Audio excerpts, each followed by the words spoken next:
Welcome, everyone, to episode 12 of the Dimensional Cascade podcast, coming at you from Shoreline, Washington. I am Aidan, and with me here in the dungeon, I have... Ricky? Who's just half awake, and... Tom. Sorry, I was reading your tweet. You guys. Put that phone away. You guys are the tweeting.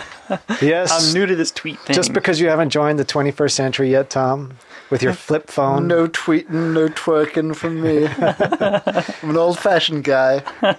I really don't ever want to see you twerk, so...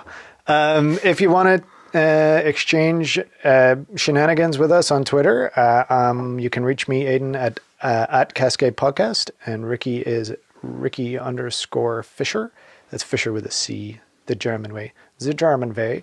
G Germans, yeah. Yeah, and so feel free to follow us there and shout abuse at us, because we definitely appreciate that. So tonight's episode, we are introducing a new section. Yay! Yay. It is called Campaign Corner. We're just launching Campaign locally here, and felt it would be kind of cool to talk a bit about some of the stuff that you can do in a campaign. And in this episode, we're going to be talking specifically about maps. Our Hobby Horse section will also be talking about maps, how to build them in all their various forms. And in our tournament zone, we're going to go over Sparkle Party 4 results, a little bit about Victory or Death that we're all heading to this weekend, and dive into the Secret Army Project. But first, we'll go right into... oh no, hang on. I almost forgot. We're going to have some news and rumors, finally. Before the pit? Yeah. Well, no, we'll have the news and rumors after the pit. I was about to send us right into the pit, but... you wanted a synopsis? No, I think I'll just... we are actually going to have news and rumors, because for the past 6 weeks or whatever, it's been 40K, and some more. Exactly. But now there's some fantasy happening. Yay. Enough power on it. Okay. So... that's the episode, and we will, of course, start with The Pit. The Pit. Marcus Wolfhart is the finest scout in all the Empire, a huntsman from Middenland, whose life was irrevocably shattered when the Drakvold Cyclops, a one-eyed bone-grinder giant, razed his hometown of Drakenborg to the ground, slaughtering its inhabitants. Burning with the desire for revenge, Wolfhart tracked the great monster to its lair. A skilled marksman, he blinded his quarry with a single shot from his bow, before closing with the stumbling giant and severing its rope-like hamstrings with repeated blows of his sword. As the giant crashed to the ground, Marcus showed it no mercy, and with blade in hand, he hacked at its neck 12 times until the monster's head was severed. Doesn't like monsters, this guy, apparently. Nope. Yeah. That is Marcus Wolfhart. Yes, indeed. So Marcus Wolfhart is our pit entrant this week. Yeah. And in an exception to our winner stays on rule, we have ended our heavyweight class and decided to bring Malagor back, who was Back from the dead. Yeah. Who was our unsuccessful challenger last week. He came so close when he turned into a mountain chimera. But yeah, that was pretty funny. He's back for more glory. Yeah, there was nothing funnier than Ricky's face when he realized the stats of a mountain chimera. Jerks. Okay, so... you guys are like, oh no, it'll be all right. Yeah, just go for it. It's fine, don't worry about it. So we got a little bit of David and Goliath going on here. Marcus is just a hero. Of course, Malagor being Lord level wizard.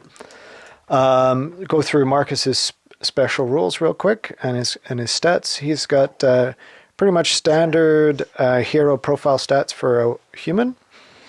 He has hatred monsters. He's immune to psychology, and he has the scout special role. Interesting. Have we had a scout in the pit before? No. How does that... I mean, I guess he can deploy... Closer? I don't think he really doesn't want to. Yeah. He could. And we don't really have enough room in the pit for him to deploy behind. No. He could deploy all the way on the side, like out of charge arc. Except he'd have to be more than 12 inches away. So he wouldn't be... No, he probably just wants to deploy exactly where he is. I think he probably does. So he has two other special rules, one of which won't be any use in this particular fight, but one is Monster Hunter. So models with this special rule reroll all failed to hit rolls when shooting at monsters.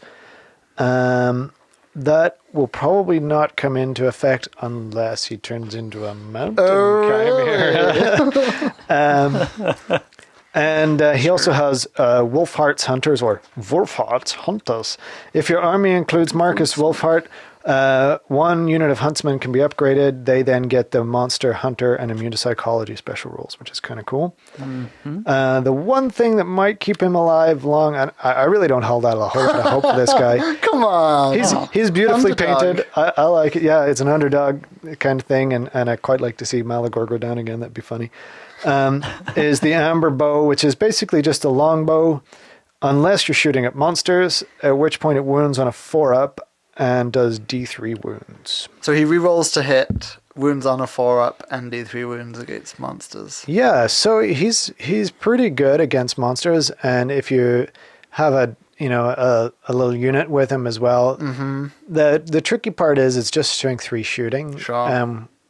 Even with the rest of his unit, it's just strength 3 shooting. Yeah. Not a character who would ever make it into an all-comers list. I don't think so. But I guess most don't. But he has cool fluff. He has a very cool model that Ricky has painted. Check that out. It's on the Games Workshop site at the moment, isn't it? Somewhere. But on Ricky's Tale of Painters blog. I'll probably tweet it actually as well. So, and then facing Can't off we control have. yourself, can you? I can't. Tweeting I can't, everything. I can't. I Yeah, already did tweet it, I think. I think you did. I think you did. Yes, Marcus has been tweeted already. He's been tweeted. Whoa, that's why he's got that funny look on his face. Okay, so Marcus is at one end. Rolling for Marcus is going to be Ricky, and Tom is, of course, our resident Beastman. So you're rolling For the Beast Man. And we've discussed this already. I'm going to take the Lore of Beasts with Malagor. The Seems pit good. is no place for power gaming. Obviously, a level 4 Death Wizard against a little dude with a bow. A dude with a bow is not going to not much of a fight. Not going to be in the pit very long. So let's go with Beast. So hopefully we can turn into a mountain chimera and get shot with with the bow. Come on. So let's go for it. I'm rolling 4 dice on the Lore of Beasts. Come on. Got my Yes. 6. Got 2 6s. Yes. 1, 3, and double 6. Perfect. Now I can shoot you when you die. So I might take the Flock of Doom. That'll be a nice little magic missile. Definitely take Transformation. Take with this one the Amber Spear. No. You've already got the Amber Spear. No, that's Transformation. 3 is The Amber Flock Spear. of Doom. Right? 3 is the Amber Spear. You're right. And then this I'll just switch for Wissons. All right. All right. Got my spells. All right, that's a pretty good list, I think, against this guy. Okay, so let's take a roll off for first turn. Okay. You got a And 5? Ricky rolls. Oh, Ricky rolls a 5 to my 1. Okay. Nice. Marcus is up.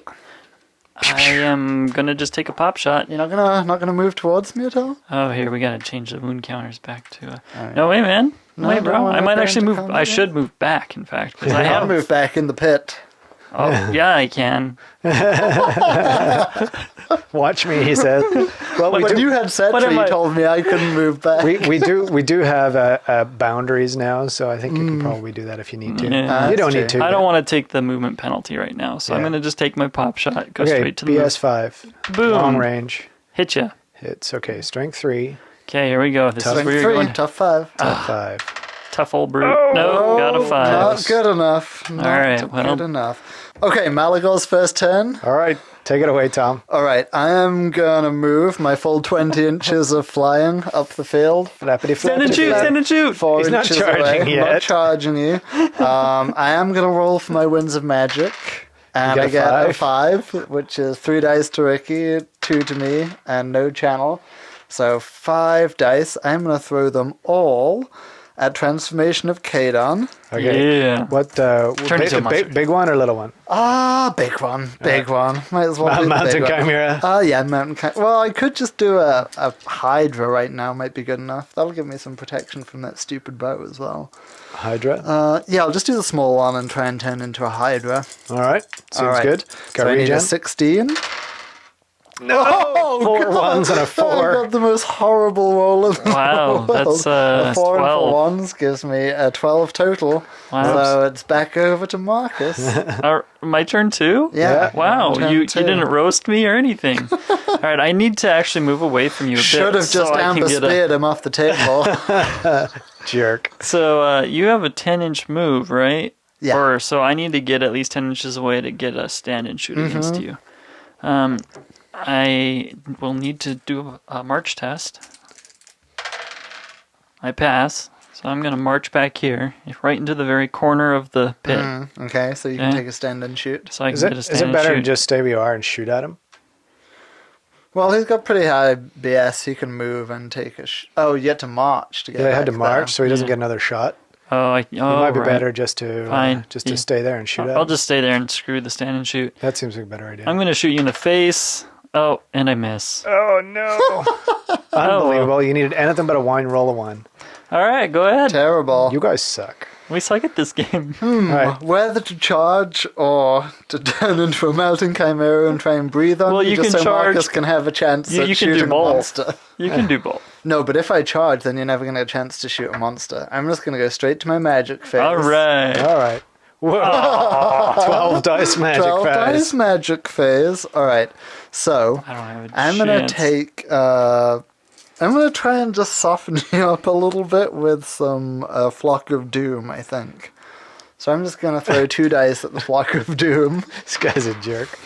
Okay, so the Flock of Doom goes off on a 9. What are you going to do What's about that do to me here? That does 2d6 strength 2 hits.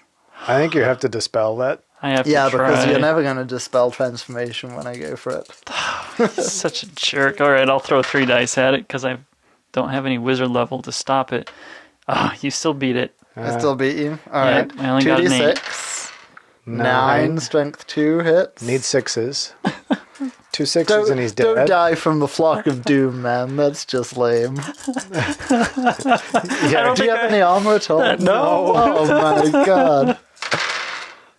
Yes! One wound. All right. Still in the That was game. perfect. Still in I the game. softened him up. If I can get Ready one to be wound on this breath bastard, weaponed I'll on be right happy. now. No, you're gonna die from breath weaponing right now. Hate you. Alright, so I'm just gonna throw 6 dice at the big transformation of Kadon. Go for the Mountain Chimera. Bad rolling again. You might survive this. I got 8, 11, 14, Oh, you got 16, 20. You got just it. goes off. I'm All a right, let's see Mountain if I can get Chimera, double bro. 6s with these All right. 3 dice. Come on, baby. Come on, baby. Arrgh! Oh, so close. 6 and a 5. Yep. All right. Well, Alright, I'm a Mountain Chimera, and I'm breath weaponing on you right now. So, I hate your face. it's a strength 4 breath weapon. Strength 4 breath weapon. Are you tough 4? Tough 4, yeah. Ooh, on a 4 up, you're just dead. 4 up, he's dead. With no chance to shoot the Mountain Chimera. No! It's a 3. It's a 3. Alright, take a pop shot at the Mountain Okay. Chimera, man. here we go. Turn 3. Turn Let's 3. see if I can not miss this. Well, you do get to re-roll, so you're got a You're gonna 2 up re-rollable. Yes, All right. I hit. Hits. You hit the Mountain Chimera. Wound on a 4 up. Okay. Always on a 4 up. on Come a on, 4 baby. up. Come on on. a 4 up. Yes! Got a 4. D3 wounds. D3 wounds. You need 3 here, and then you need to And then you dispel the Mountain Chimera, and then I'm just dead. I can't. I already. You've already gone to a shooting phase. No, but...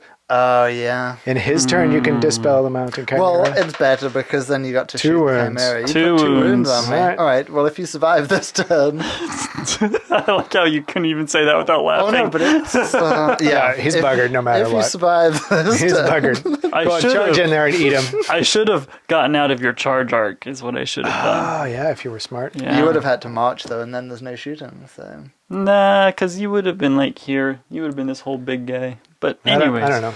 charge Alright. me and eat me. Here I go. Mountain Chimera's declaring a charge. Would you like to stay At least or I run got 2 away? wounds on you. He You can't can run away. He's if you immune to want. psych. Oh, you're immune to psych. Alright, you're boned. Oh, man. Alright, we've got combat between Marcus and the Mountain Chimera. Show us those badass monster slaying skills, Marcus. What was it? You hacked at his head with your little sword. Do it.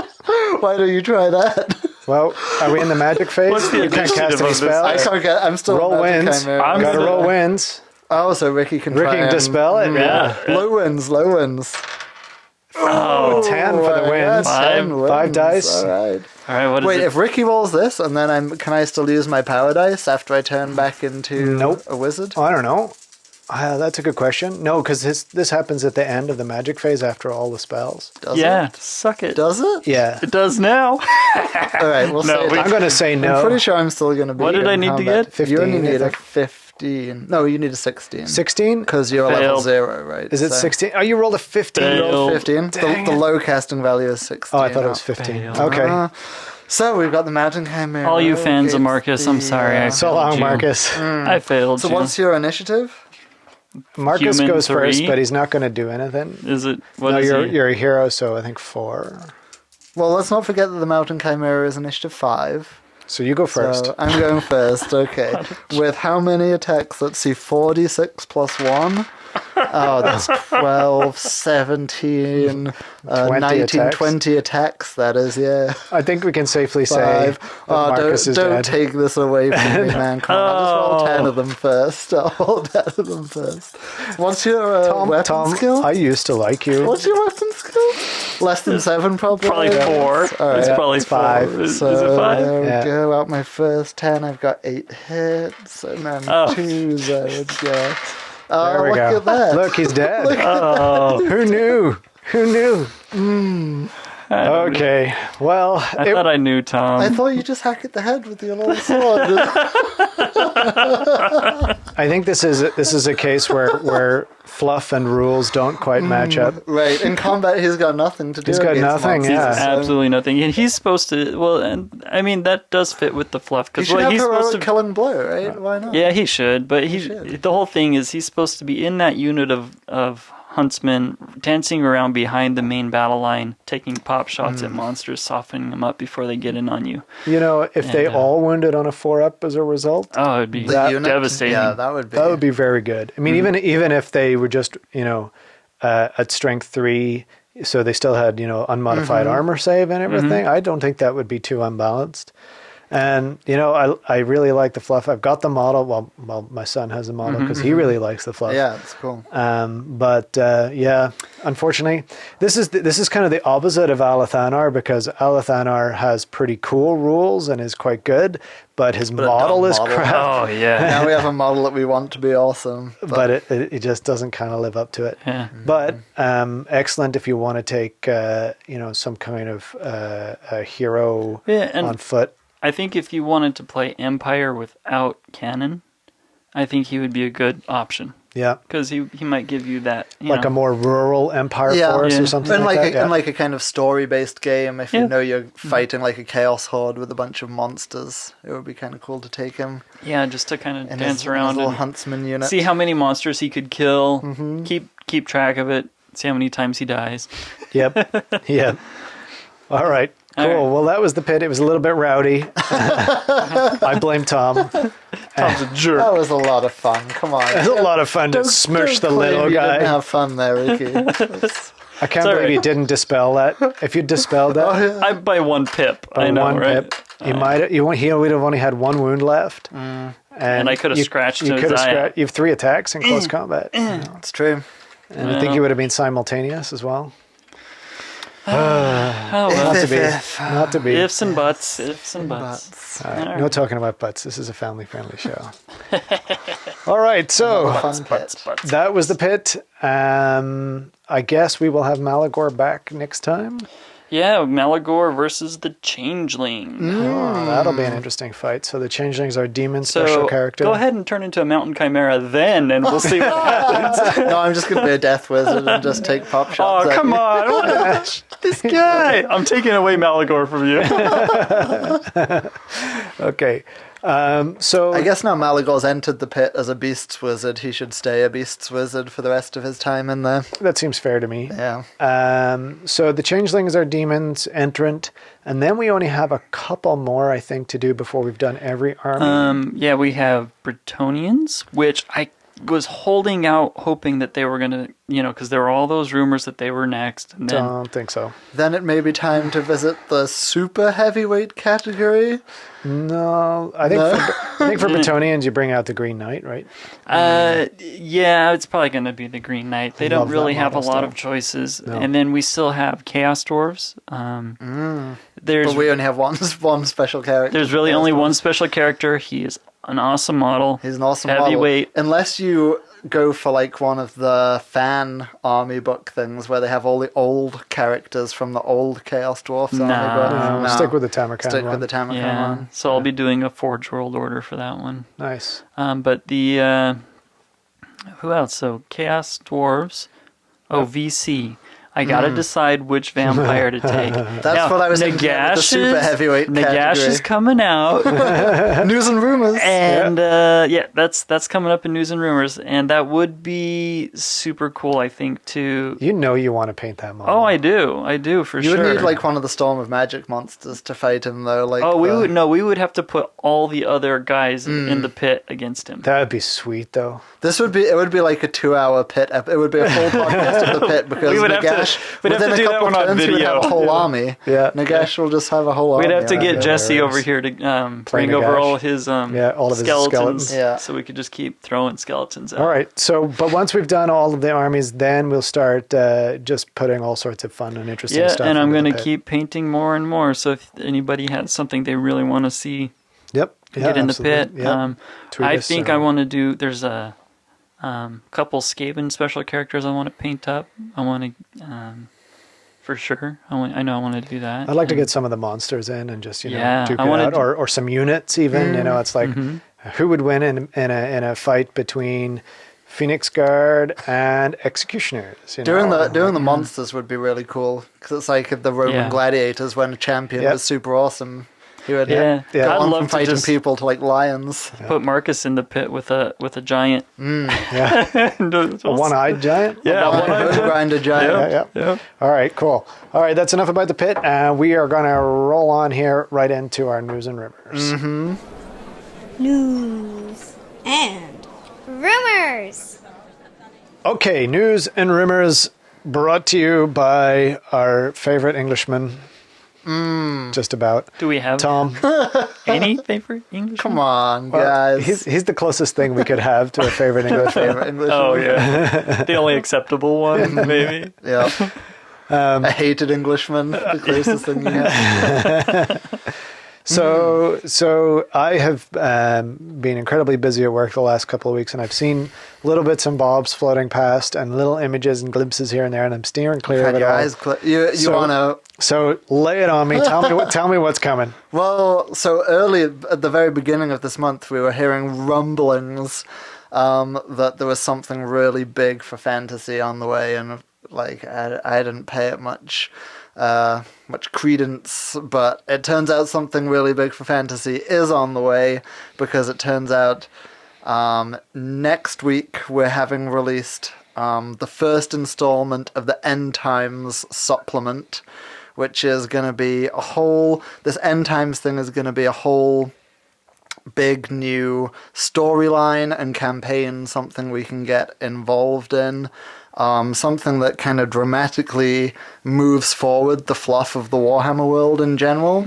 About time. Yeah, exactly. So basically, ever since I was into Warhammer, I don't know if you guys go further back than this, but every edition I've played, the kind of current state of the Warhammer world, the kind of history of the Warhammer world has changed a bit, but in every edition, like the current time period is kind of teetering right on the brink of Archaon's invasion of the old world. There's the Chaos Hordes amassing in the north. Yeah, I kind of predate Archaon a little yeah. bit. But you're right. All that they've really done is they've introduced new stuff and then retconned everything to be still at the same time period. Right. Yeah. Right. So, yeah, for at least the last few editions, the status quo of the Warhammer world has been hanging on the edge of this kind of chaos invasion. All the armies are getting ready, like it's a very uncertain time, you don't know what's coming. Now, about 10 years ago, we had the Storm of Chaos campaign. Were you playing back then? I was, yeah. So that was that was like a resolution. I have that of, book, in fact. It's right. pretty fun. Yeah. So this was like their attempt to kind of resolve Archaon's invasion. People got to play along in this giant campaign that kind of moved forward the storyline. Yeah. And then fluff-wise, that ended with Archaon being kind of defeated, but he wasn't killed, and he kind of ran away back to the old world. There was this new guy, Valton, from the Empire, who was like Sigmar reborn, kind of. Yeah. And he fought with Archaon, and then it ended with him being murdered by the Skaven kind of thing. It was this really cool thing. But then the next edition of Fantasy came out, and the timeline was just reset to before Archaon's invasion. And all that just didn't matter. Yeah, it didn't like permanently change the fluff of the Warhammer world, but it was this kind of, you know, we had that opportunity to kind of resolve the end times of the Warhammer world. And now what we're having is kind of an alternate interpretation, I think, of Archaon's invasion. So a chance to kind of do that all over again. Like, this doesn't come after Archaon's previous invasion that we resolved with Storm of Magic. It's just like an alternate ending, essentially. So for those people who don't know who Archaon is, because a lot of people don't read the fluff or don't know all of the fluff, who is Archaon and why is he a big deal? So Archaon is the ever-chosen of chaos. You know, there's always these chaos incursions from the north, and usually they're like a big chaos horde who is led by a great hero who's backed by one chaos god, essentially. And, you know, it happens time and again in the fluff. The chaos horde comes, tears down an empire city, and then gets, like, spanked backwards. Yep, kind of like north. The Vikings. Yep. But then, like, right at the end of the Warhammer fluff timeline kind of thing, that you read in your army books, there's this new chaos hero emerging, and he's kind of been going through these trials over the last few hundred years or something, being tested by all the chaos gods, and gradually has gained the favor of each of the 4 chaos gods. So rather than just being a chosen of one chaos god, he's the ever chosen of all the chaos gods, and he's like the mightiest hero that there's been, I don't know, for as far back as the timeline goes. And so he's kind of a big deal. He's really a big deal, and because, you know, he has the favor of all the gods, he's amassed this mighty horde. Chaos worshippers love to follow a strong leader who has the favor of the gods. So there's like a chaos horde the size of which, you know, there's never been seen before, amassing in the north, and that's where our current Warhammer timeline just stops. You know, the Empire knows it's coming and are kind of preparing for it. Other races are kind of preparing in their own ways as well. And it finishes there. And like I said, Storm of Chaos kind of provided some resolution to it, but then the timeline was reset, and now we have a chance to resolve this whole invasion over again, but it's going to be significantly different this time, in ways that I think sound awesome. Cool. So Nagash, Nagash is probably best known by everyone as the undead ass clown of a model. The worst model ever created by Games Workshop. It's definitely up there in the top 10 pile of dog poo. But so I've seen some. It's true. I've seen some models or some photos of the model, the new Nagash model. So let's talk a little bit about Nagash. Right. So how does Nagash fit into this whole end time story? My understanding of Nagash is he's kind of like the first undead guy. Sure. Is that accurate or reasonably accurate? So in the ancient empire of Neakara, which became the Tomb King's homeland, he was the first guy who got like super obsessed with kind of what happens after death and can we prolong life and bring people back from the dead. And because of that, he was an outcast, but he became...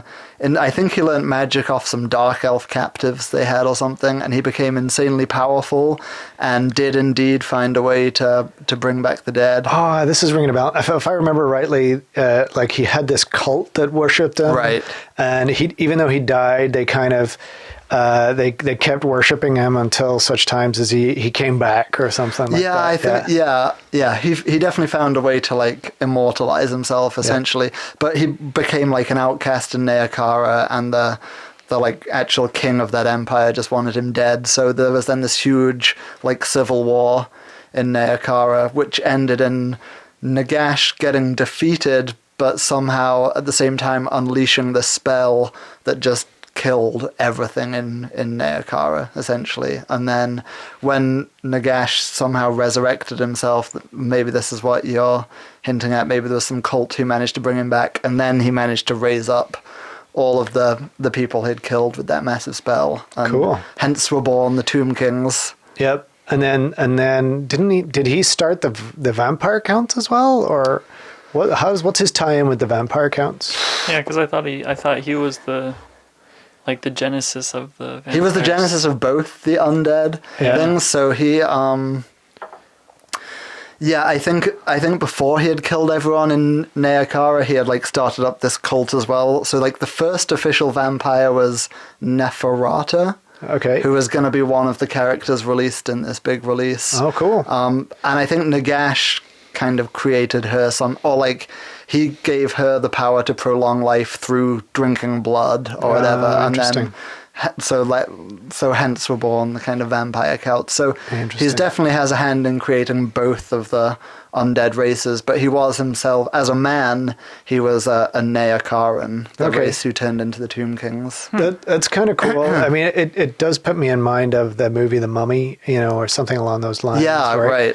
Where he's been around forever. Yeah, and there's some really powerful. cool, there's some, I'm not sure if it's official GW art or fan art, but there's the series of pictures of him at different times in his life. First as this very Egyptian looking wizard, and then he starts to become this raggedy skeleton thing, still in Egyptian kind of clothes. Yeah. And then he's just kind of becomes progressively the Nagash we know now, which is this massive skeletal figure, kind of Skeletor Because he can reshape bone and everything, right? Well, he has this whole crazy history where he spent time as an outcast living in this big warpstone mountain and ate a crap ton of warpstone, and it turned him That's huge not and good even for more you. powerful. Right. Sounds all right to me. So he's been killed. Vitamin W. He's been killed a bunch of times. Once by Sigmar himself, I think, because he tried to invade the Empire. Don't they always chop him up into bits, and eventually his bits reconstitute? Yeah. So there was as long as one there's time one bit left. He got into this massive war with the Skaven over this big warpstone mine, and there was one point where he was killed by. It took the Council of 13 had to forge the Fellblade. And then the whole Council of 13 and some crazy assassin all fought Nagash, and 6 of the Council of 13 died, but managed to kill Nagash in the process. Dude, there's some really cool. hardcore. Yeah. It's amazing how many different races he pops up in the fluff for. Yeah, interesting. So, so the really exciting thing now is that they're tying. So Nagash, at the current timeline, has been gone for a really long time. I think the last time he was killed was a long time ago. So now the really cool thing is that they're tying Nagash in with this whole End of Days Archaon invasion story.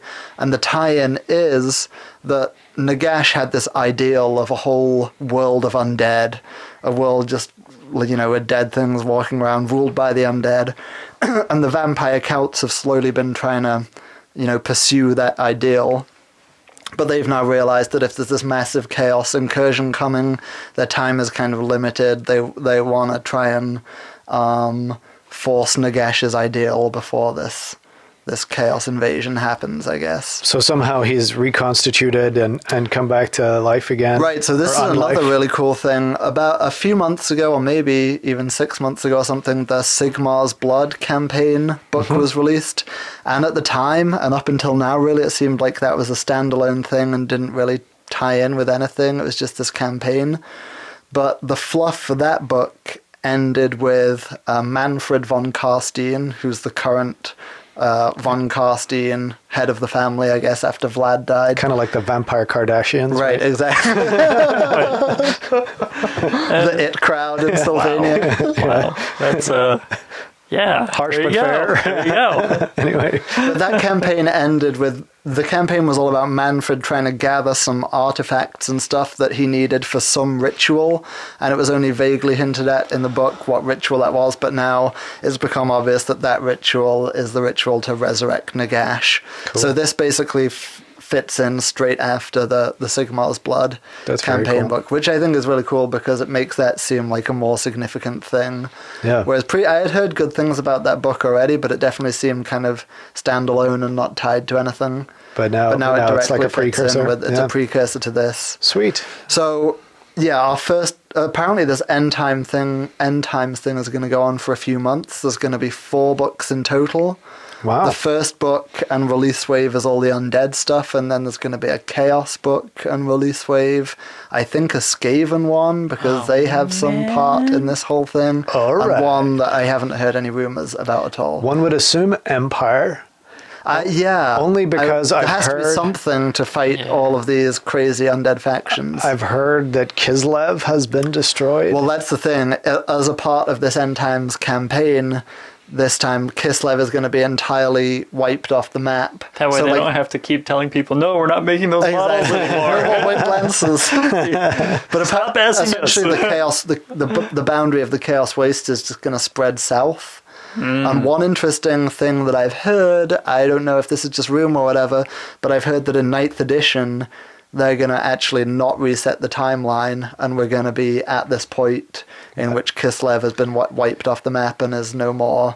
And Cool. the Archaon's invasion is in full. So we're in full more swing. more of a state of More of a kind of crazy, uncertain time. yeah, That would be awesome. In That'd which be way people are better. having to make like dubious alliances and stuff. So I Yeah. think this is kind of a fluff way that they're going to put more alliances into 9th edition. Awesome. Interesting. Interesting. Because obviously this end times thing seems like it's not just everything evil against the Empire, because Nagash and his dudes don't want the Chaos invasion. Yeah. So they're fighting against Chaos, but also probably fighting against the Empire because they want everything to be dead. Well, but likewise, you could then start to see alliances between undead and some of the forces of order, Right, because you're exactly. fighting against the chaos Well, incursion, exactly. or vice versa. One of, right? one of the rumors I heard about it was that all armies, even my goblins, are going to be able to bit. cast that new lore. The lore of undeath. The lore of of undeath. undeath. They're all going to be able to do that. Wow. So that basically everybody can summon Summon undead. undead, which means everybody's going to start collecting them because Right. I would love to summon skeletons and It also, if you think about it, it ties in with the battle scroll releases that they've Sure. done, and some of the scrolls of binding that you've already got in the Storm of Magic, Exactly. and what have So I think definitely all of this is going to happen as part of this End Times campaign. It's all going to be possible. The interesting thing is going to be to see how much that like carries on over into 9th edition. or how much it's compatible with just the general rules of the Sure. game. I'm going to say here officially, I'm going to try and incorporate as much of it as I can into my tournaments because I think it's fun. Sure. Yeah. So in the end time rules, one change to the rules is that the Lord's allowance goes up to 50%, Yeah. which allows Nagash to get into more Well, and that armies. allows So, a lot of crazy fun let's stuff. talk a little bit about Nagash and his rules. Right, let's yeah. let's talk about the actual products that are coming out in this first wave. Yeah, let's go through that first. Which is so in the first week apparently it's just the book, which is it's a 2-book set. $80 I think is the price I saw. Okay. It's expensive, but Still for cheaper that than you Triumph get- and Treachery. Right. For that you get there's a rule book which is 100 pages I think, or 96, whatever, and then a fluff book which is like 250 pages. Whoa. Which sounds Just really fluff? awesome. Wow. Fluff and all maps and like introductions to all the characters who are gonna be a part of this end times They thing. have Wow, been busy. that on is this. big. I'm excited because that could be like a really. It's not like a novel. It's just No, the kind of it's- fluff. Yeah, like yeah, pure GW fluff background. maps.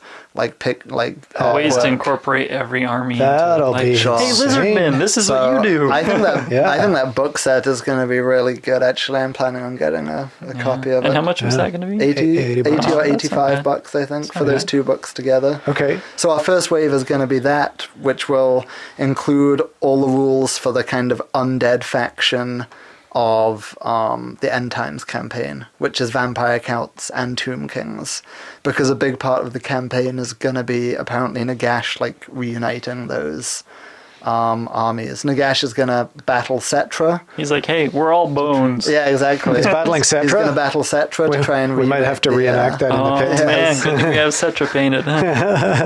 So yeah, our first week of release is the book and the Nagash model, which is worth talking about a little bit because I've seen it. It's pretty. it is a mind-blowing model. Yeah. I think like the The sculpting and the painting on it are just stunning. Yeah. Yeah. So again, that kind of puts me in mind more of like Hollywood, The Mummy, that sort of thing.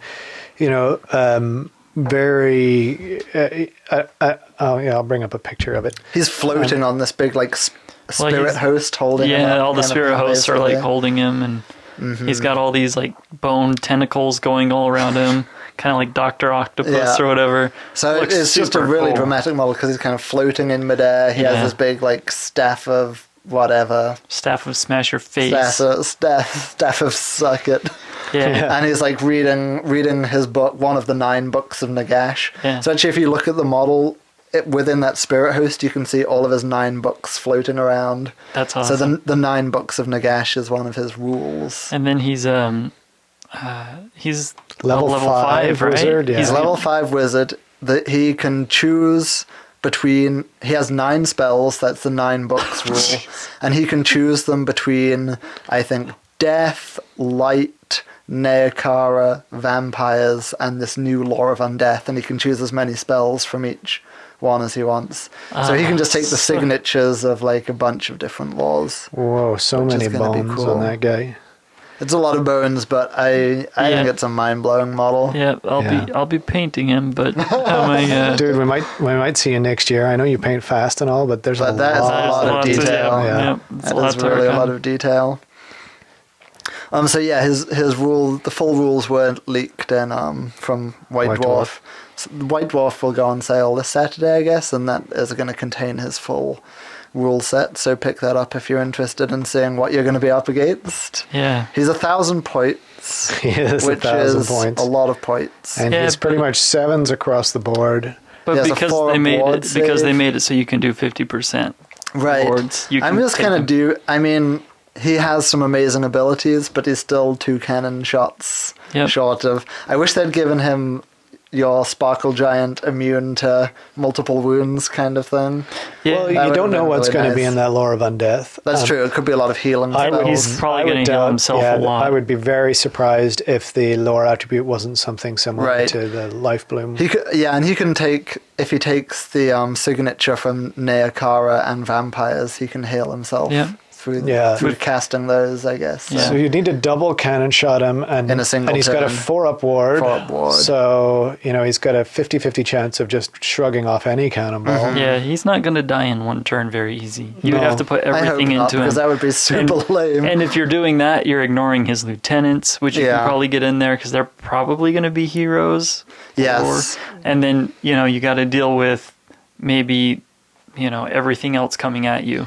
So Well, there's and a if you're Nagash, the chances are you're going to be raising a lot of trash. stuff in Right. front of you to stop those Yeah. cannonballs. So that's one of his rules, is that any kind of raise dead spell He he triples it, casts, he right? triples the number of models that come. So instead of raising So he like raises a whole 10 army, skeleton, basically. he raises 30. Yeah. So that 1,000 point label buys you like an army, essentially. does, yeah. But you need to have those models, Yeah. so you're gonna have to sit and paint a lot of skeletons. Well, we were joking actually when Ricky was first telling me about it online. I said, "Yeah, we should just have a 1-day event where you either bring Nagash or 1,000 point army."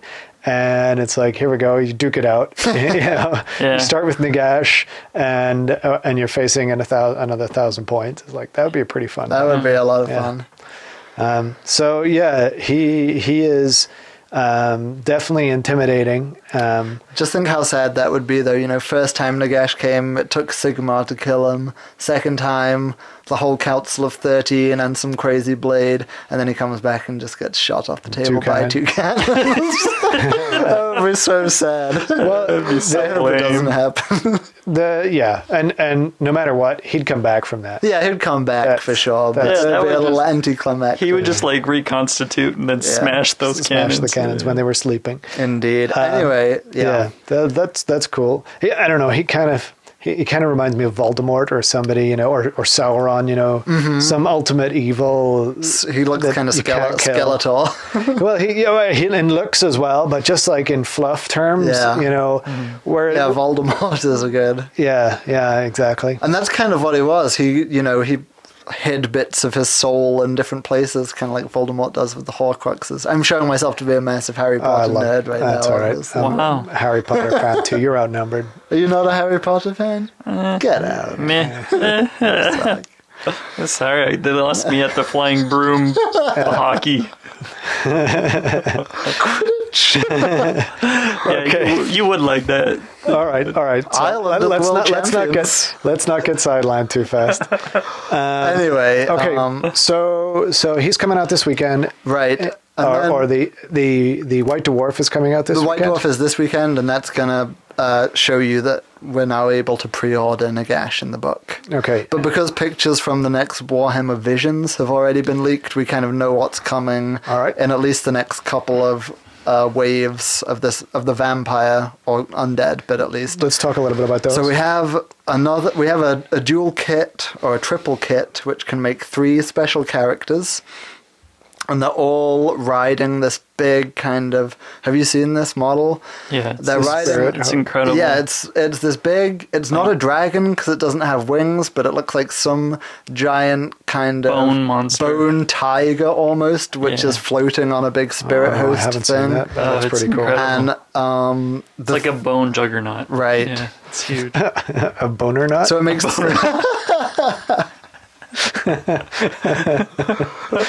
Anyway, Wow, that just went downhill fast. this is why I shouldn't podcast on 2 beers. Let's get you a third. I have no editor. Anyway, we'll cut that. no, we won't. No, we won't. Anyway, keep Where going. were we? Yeah, so they're writing this. Yeah, well, this is a big. When I first saw it, I thought it might just be a small model, but I think it's on a chariot base, and it is kind of they're a huge, big model. yeah. So this you can build it as one of three of Nagash's lieutenants. So you can build it as Manfred von Carstein riding this big monster thing. So Manfred, I guess, is the guy who is resurrecting Nagash and then becomes one of his lieutenants, and then 2 previously dead characters who Nagash is bringing back. So one is Neferata, I don't know if I'm saying that right, who, like I said, is the first vampire ever, who Nagash created as the first vampire. Anuxinamun from the Mummy. Yeah. Oh yeah. Right. Sorry, it's just. I mean, it's the same sort of yeah, idea. it I'm is, guessing. kind of. Yeah. So yeah, you can build it as her, or the last one is Arkan the Black. Oh, who I is- remember him. Yeah, I think, is he currently a special character in the Tomb King's book? Or is he just in the fluff? He's in the fluff. I know He's in the that. fluff, but He maybe might, not. He might be in there. I can't remember. Wasn't he like a standard bearer for him or something? He was like Nagash's most, in this like cult that Nagash had, who were outcasts. He's still in the from Tomb rest King's of- book. He's Is he? actually a character in there? Yeah. Okay. So now, yeah, this is a model for him. Well, I think the also first heard ever that they were model for him. doing a Tomb King Colossal too, weren't they? Yes. Yeah, that one haven't been pictures released yet. There's been Oh, really? I thought I'd seen a picture of There's that. been pictures released of this kind of monstrous infantry unit, which are called Oh, I saw those. Yeah. Morgasts or Yeah, something. really They're cool. like these kind of flying bone ogre things with a bunch of swords. Yeah, they're like. It could be. I can't remember the fluff on what Right. that little paragraph said, but it was stunning. I was like, Yeah. whoa. So I'm pretty sure that Arkan's going to need to get new rules because currently he has the staff of Nagash. I want to give that back. Pretty sure Nagash is going to say. He's like, you want Nagash is like, excuse me, but he is believe apparently you have something of mine. Nagash's most able lieutenant. Right. So, that's kind of cool. I'm really excited about all this because Yeah, me too. It's like something is happening in the Warhammer world. Finally, It's yeah. not just a slow trickle of rules and models. It's like something it's like big boom, yeah, here we go. is happening. And you know, I think as a community, we really wanted to have Games Workshop kind of show the love, Right. Yeah. And this seems epic. Yeah.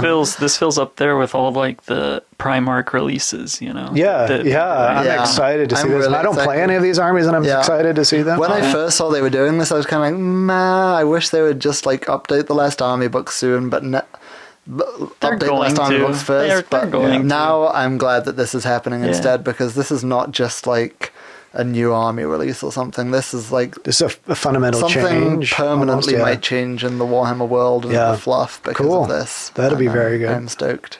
All right, so lots to look forward to. Also, we're going to have news and rumors for the next For the next few few weeks, episodes, yeah. probably. Nice. And Nice. maybe a few months down the line when the other parts of the End Times supplement is coming out. Cool. So, great stuff. I'm very excited about that. In other news, we'll just touch lightly on it. Games Workshop released their annual report. They made less money this year than they did last year by about 20 million. But they've saved a bunch of costs.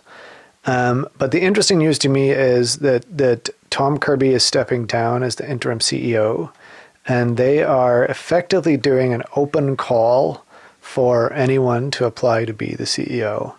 And if you want to be the CEO of Games Workshop, what do you got to do? You got to write them a letter to say why you should be the CEO. Now, they haven't opened that up. They're opening it up next month. I'm sure they're going to get at least 50,000 letters from Just random Warhammer fans like, I know exactly what the community wants. Yeah. Yeah. I rolled dice 5 times this week. So yeah.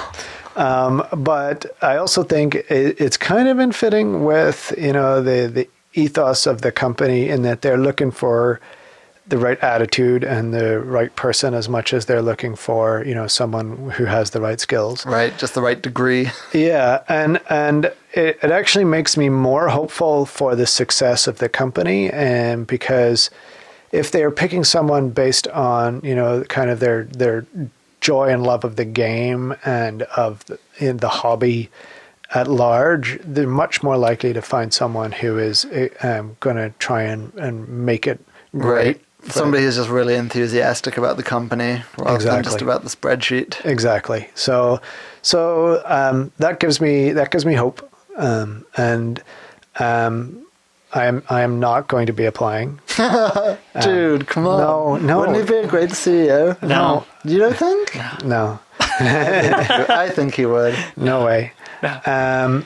he would fire anybody who said 40K. That's not true. That's still not true. I love 40K. I just don't like playing the game. Yeah.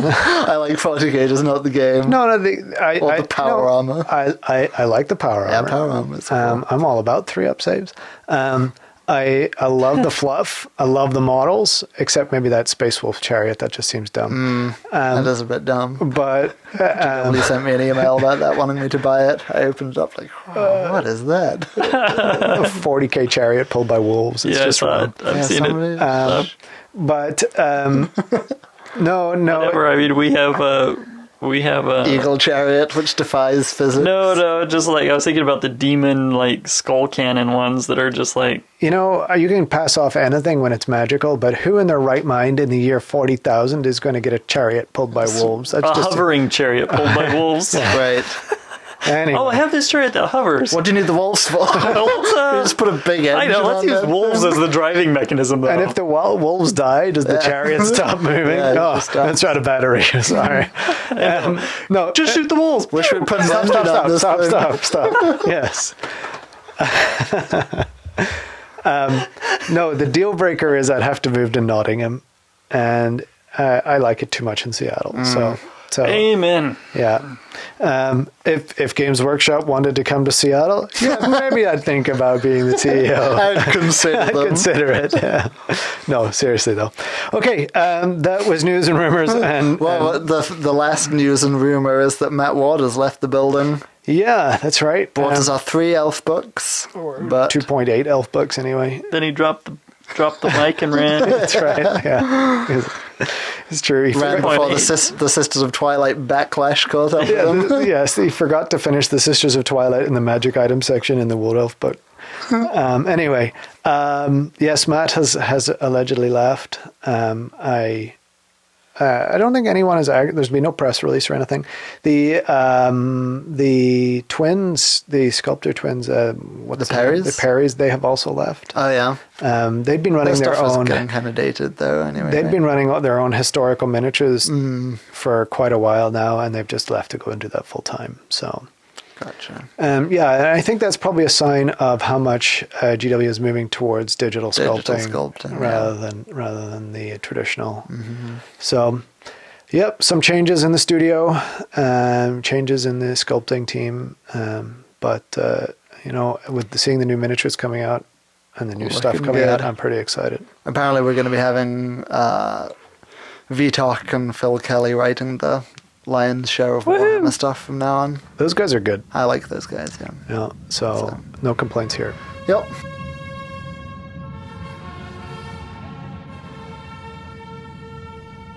The Tournament Zone.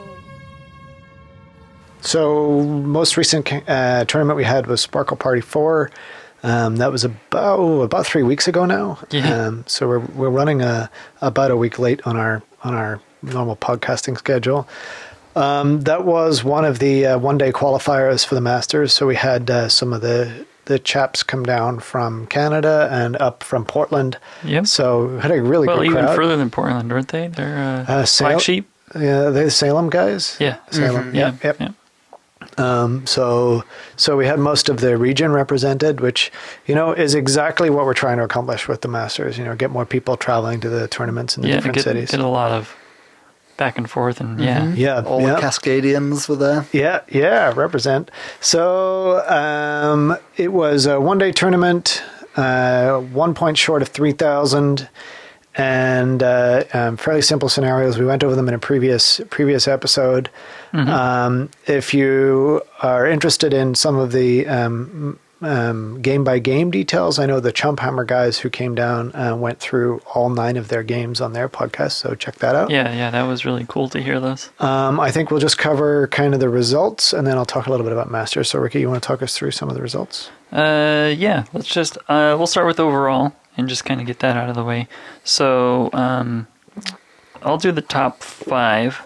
So starting with Eric French, who is a local guy here.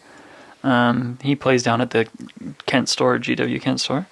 Then we Which had... army was he playing? That's a good question. I can't remember now. I'll see if I can find it. Yeah, I can't remember. Then we had Patrick from up north, Canadian. He's got the Chaos Warriors of Chaos Army. Dale with his Ogres. Dale Johnson also from Canada. That was the Dale was the 3rd place. Patrick was 4th. Then we had Peter Davis, who came down from Canada as well. So we had a 2, 3, 4. Chumphammer, 2, 3, and 4. Chumphammer, yeah. So those guys kind of cleaned house there. Peter had his Lizardman. Yeah, Peter with his Lizardman did really well with them. Eric was playing Ogre Kingdoms as well. Ogres, okay, yeah. Okay, and then taking first place, best overall by just a margin. Something like that was Riley with his dwarves. So, Yeah, cool. So, So USA number 1. but but barely. actually, I think it's worth pointing out that Aaron took 6th place. Aaron's part of our local Friend group. of the show. Yeah, exactly. Yeah. He won the first Sparkle Party, I think, as best general. Best general, yeah. And Riley actually won best overall for the first Sparkle Party. So Riley's won 2 Sparkle Parties. He has, The man to beat. yeah. Yep. Amanda also did really well too. She was what? She was 7th, with her Skaven. Yeah. A previous She's best painted. She's won before. right, Yeah. and player's choice. Yeah. Well, so let's see. Then we can go through battle points really quick. So, which is the best general category? So, third place was Riley. Second was Eric French again, and then first place was Peter Davis Lizardman. with his Lizardmen. Yeah. Yeah, and that's actually mimics his result from Wet Coast, because he had first battle points at Wet Coast, but came second because of paint. Yeah. So Yeah. he's been the bridesmaid twice in a row now. Yeah, and So Riley's paint pushed him up to the top. yeah, spot. Riley's paint definitely pushed him over because He had 35 paint Peter points out of 40. had what, almost, he had 7 more battle points. Yeah. 7 more battle points than Riley. So Yeah, very much. That's what it was. so then best paint, and this is one that got messed up, and I ended up giving, and I should say there were a couple scores that got messed up there at the very end, and then I went back through everything the next day, verified everything, and we ended up giving away awards to a couple of the wrong people. I've contacted them. I'll eventually get, next time I get medals printed, I'll get new medals printed, and I'll get that stuff to you guys. So if you're listening, I apologize again. But so this one changed up a little bit. This was for best paint. Let's start with, I'll start all the way down at fifth again with Chris Michelson, who was playing his Vampire vampires Counts, this yep. time. Yep. And then we had Riley again with his dwarves for fourth place. And then right above that was Sol Blair with his Warriors Army. And he was playing He went for Mammoth, right? Yeah, he did in Sparkle Party 3. This time he was... time. No, this time he didn't. He played... it was all trolls. He had Throg and trolls and... I thought I was saw all that beast. Mammoth again. Was it? It was... he just had it... Hit it on the display. You had it on the display. Yeah, Okay, yeah. yeah. Okay. And it was... let's see, what did he do with... Yeah, it was primarily Monster Mash. Like, Okay, yeah, cool. it was Well, a really fun list. good army points value and tournament to do that with, right? Yeah, You know, yeah. And of course, really well painted. And then second place was Patrick. And then first place was Amanda. And the points difference between those two was just 1 point. It's interesting. Patrick judged himself a little He went kind too of pretty hard harshly. on himself. Yeah, he did. But that's, That's typical good of... modest Canadian. modest guy. I think that's typical of most artists can be. We're our own worst critics, Well, usually. also, I think, I did that the first time as well. Yeah. And then the second time, I'm like, oh, well, maybe I'll just, Try and get all the points I can. Why not? So I think maybe he'll do that next time. Yeah, I think he was... Yeah, like I said, probably not. He was probably being really hard on himself. And now you've come out and given him the full points, so he'll know next time. Yeah. He'll know what the standard is. Yeah, and but, I'm also rewording the painting to be a lot more cut and dry now. Some of it was very subjective, and I was trying to spread points across all these different things. And so we were adding like 3 tiers to basing or 3 tiers to movement trays, which they don't need. We don't need 3 tiers of movement trays. You need a movement tray. It needs to be at least primed. have some color. Yeah. And fits in done. with the army. If you've done that, then you get the points Check. for that. Cool. That's all it's going to be for movement trays from now on. You're not going to have those kind of frivolous things. It's going to be a lot more focused on the actual painting. There will be a lot of tiers in that. And then the rest of the stuff is going to... And the display board. I'm still going to push people to have display boards. So expect that. We'll go over that in another episode as we get closer to Sparkle Party 5.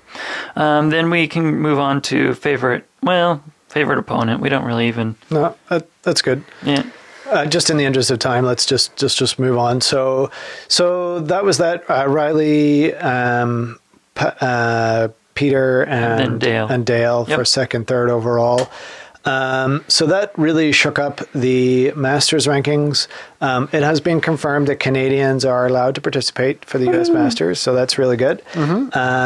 Because a good third of our region is Canada. So we currently have only 14 people eligible for ranking in the US Masters based on having competed in both a 1-day and a 2-day. So of those 14, the top 3 are actually the 3 guys who came down for Sparkle Party, unsurprisingly, because those guys had great results from Wet Coast GT as well. And in 4th is Paul, who's been on the Paul Garby, who's been on the podcast a couple of times. And then we have Taylor, Flesh, Josh Bauman, and Christopher Bailey, who are all Black Sheep guys, who all came up for Sparkle Party 4. So they've managed to boost their points. And then Ryan Munsell, one of the local guys, Lizardman player, is in 8th. So currently, those are the 8 guys that are qualifying for the Masters. We have Sparkle Party 5, the OFCC Open, which is so first will be the OFCC Open, which is a 1-day. 1-day. Then Sparkle Party 5, which is a 2-day in October. And then we have Ham Slamwich, which is the War Hamsters up in Bellingham. Oh, really? They're running a 1-day in November. Oh, cool. So that will be the last 1-day that Ham Slamwich. Yeah. I love it. Yeah, I like it. It's because their club name is the War Hamsters, so it's the Ham Slamwich. I think Sparkle Party 5 will shake things up a lot. All 3 of them will, to be honest. If Riley wins Sparkle Party 5, then he's gonna for sure. leapfrog. Because that's what he's missing is a 2-day. He has no 2-dare. I mean, no matter what result he gets in that, it's gonna boost him up the rankings for sure. And then after all of that is said and done, then we have the King of Cascadia to settle the last 2 spots. So. All right, so that is Sparkle Party. That's the Masters. Let's very quickly talk about Victory or Death. That's this weekend. I'm hoping to have this podcast out before we go to Victory or Death, which we're leaving tomorrow, so I'm hoping to edit it, edit it early tomorrow and get it out. So we've got Victory or Death, and that is a 2,500 point 2-day GT up in North Vancouver that the Jumphammer guys are running, or Dale Johnson's running. It's not part of the Master Circuit, but should still be a great tournament. I think they're looking for about 40 to 50 people, somewhere in and around that number. Some guys coming up as far away as Northern California for it. So should be an interesting and diverse crowd up there. I'm bringing Ricky Skaven. You're taking the Skaven? Yeah, I'm taking the Skaven. Yeah, yep. I feel like I still haven't quite decided the list. It's going to be really hard to not take the double Hell Pit. I really want to take double. Why would you not? Well, because with ogres, I agree. I don't know. with ogres and the predominance of flame, a lot of people are saying you're better off taking double Doom Wheel, double Warp Lightning. I'm like, oh yeah, I could see that too. Yeah, I would. I mean, I would go for the balance. I would just do one of each, and I would do double Hell Pit, 1 Warp Lightning. That's kind of what I'm leaning Can you toward. fit double Hell Pit, double Warp Lightning? No, I don't think so. Not if you give him spikes too. Well, even if you don't give him spikes, you can't in 2,500. I would do 2 of them and 1 Warp Lightning. Yeah. I mean, they have a few bad matchups, but in the right matchups, they're just gonna smash. They have very few bad matchups. Yeah. Hell Pits are just so good. The only reason we're not seeing them everywhere is because people got tired of them. You know, they are still just that good. And now Aiden's not tired of them because No way. they're just getting to Skaven. I had tons of fun with them at Sparkle Party 4. I got to play one game, and they just wrecked face. Like one Hell Pit took out Dread Saurian and two Took out the Dread Saurian? and 2 Carnosaurs. Like, yeah. Yep, and they can do that. Yeah. And they can roll a whole army. It's so great. It's so great. I love those things. I just want the opportunity, even if I don't win, the opportunity to roll a whole army with one monster just sounds so much fun. That's why you take 2, so you have redundancies. The only surefire solution to them I found is Kadai Destroyer. That's a pretty good solution to almost anything. Yeah. Apart from Dragonbane Hero. Yeah. Wow. Yeah. All right. Anyway, Pesky so that's Victory or Death. Okay, that might make the Masters Circuit next year, but we'll talk about that more when we're talking about Masters again. And then the last thing we want to talk about is the Secret Army Project. How come we can't talk about it? Everything's a secret. Yeah, we're gonna have to take an exception. Maybe we'll have to flagellate ourselves a little bit later. Okay, so what the Secret Army Project is on their way back from Wet Coast. Anthony was, lamenting how he wanted to show up to a tournament with an army that nobody has ever seen before or even heard of him talk about creating or know that he was creating, and just blow everybody's mind and be like, yeah, take that with this. And we all thought it was a great idea. And actually said, hey, let's just do a whole tournament where we all do that. And then somehow that turned into me running it. So I guess I don't get to participate, but I think people were trying to keep me from participating. It's because we have you chained up page and pet models. So there's no time for this. No time. Yeah, you're too intimidating. Right. Everyone else would just quit. Yeah. Okay. So, but what it is you have to create an army from scratch, starting from scratch. It could be an army that you've had sitting in the closet unpainted, but the point is that you would paint it now. If you already have it halfway done, then, I guess that might work, but it would be something ideally that you've never played before, nobody knows you have or suspects you have, and you tell nobody about it except me. And you do it in confidence. Get on the forum, email me, or however you want to do it. Just get a hold of me and let me know. We're going to have a deadline of January 1st. That's when you have to let me know that you're in. And then you're going to have to pay $40. It's going to be a $40 buy-in. And you're betting against yourself that you complete the army by sometime in March. And sometime in March or April, we're going to have a secret army event. How about June? No. No, we're going to try and get it done. So what it is it's going to be 2,500 points of an army. It doesn't have to be a legal list. It just has to be 2,500 points, and it has to be at least, did I say 15 models? Yep. It doesn't have to be legal? It doesn't have to be legal. So you can actually play in this tournament with a legal army? It's not going to be a tournament. It's going to be a gaming event. Mm-hmm. And if you don't actually want to play, you just want to paint these models, you can do that. The only stipulation is that there's either 15 models and 2,500 points. So it could be an all chariot. It could be whatever you want. It doesn't have to have characters if you don't feel like painting characters, or it could be all characters if you want to just paint all characters for a particular army. So it's about an art event as much as it is. This is more of a hobby event. It's going to be a 2-day event when we do have the event. We're going to play 4 games, but we're going to use the extra time that you normally would play with those other games and just enjoy them. To actually just set up the armies and enjoy them.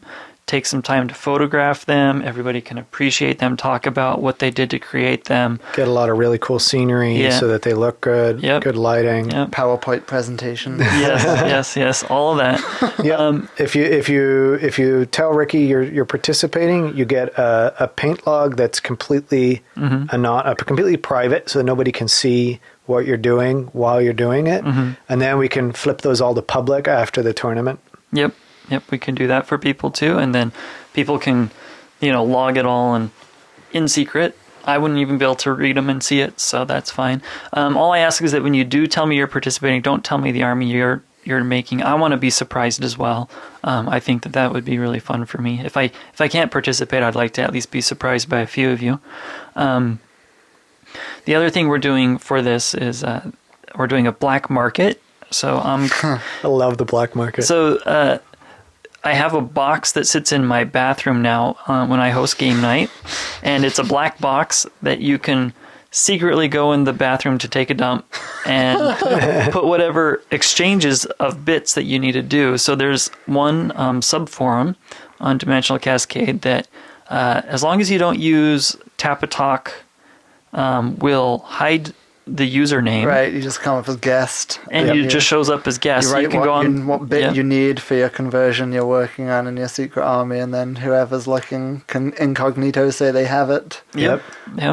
So you can use the black box in my bathroom if you need to make an exchange, or you can do exchanges just hiding stuff in bushes, or I did see that on there, actually. However you want to do it, you guys can do it. I think it's kind of fun to try and make them as challenging as possible, hide them out in the community, Yeah, here's your GPS location. Yeah, do drug deal type stuff. I think it's kind of funny. But again, the whole point is to create the army that you've always wanted to create, even if it isn't truly an army. It's just a collection of models. You're required to have a display board. The display boards all need to be 2 foot by 2 foot. They can be smaller, but make them 2 foot by 2 foot with no height restriction. If you want to make it 10 feet tall, go ahead. I don't care. But, Yeah, I think if you're going to be doing it, it's better to aim for an army that you can play, unless you want to have an army that is purely a display. Army. Exactly. I know I'm treating it as a way to actually get an army that I think would be really fun to play with, as well as a kind of crazy art concept that I had in my mind for a while. Yeah, but I have been approached by people who have asked, does it actually need to be a legal army? And I'm going to stick to that it doesn't. So Sure. So sounds good. By all means, make whatever models you want. Just at least 15 models, 2,500 points. Cool. Okay? Display board to go with it, as themed as possible, as beautiful as possible as you can manage. So the 4 games that we will play, they're going to be just random assignments. You can grudge match people if you want to try and play against that cool army that you love. But we're also going to do blind deployments. So the first games are just going to have to be random because nobody knows. Nobody knows what anybody's got. Yep. So hopefully, what I'll do is I'll take curtains or scrap foam core from work, whatever. I can get all kinds of scrap foam core, and we're going to basically, people will go to their table and set up their army and deploy their army with a screen down with the middle screens of the table. down the middle of the tables, and then after you guys roll for first turn, you take the screen down and you get to see what you're playing against. That's awesome. Nice. Yeah, so that at least that first game we'll be able to do that, and that should be kind of fun and a fun way to reveal, what you're up against. The big reveal. Yeah, so cool. We'll try and make it as that's really awesome. As tear the black sheet off kind of thing as we can. I like it because it's something that I would just normally never do. I'm somebody who generally will design an army around playing, so every unit that I want to incorporate in my army I'll test a bunch of times before I make the commitment to paint it, because I want to make sure I'm actually gonna want to include it in an army. But now you have to take the opposite approach. Take the opposite approach and just paint stuff I want to paint, whether or not it might be good in an army. So Yep, that's kind of the whole point. It's a lot of fun. Is strip away that whole need to win aspect of the hobby. And Tom.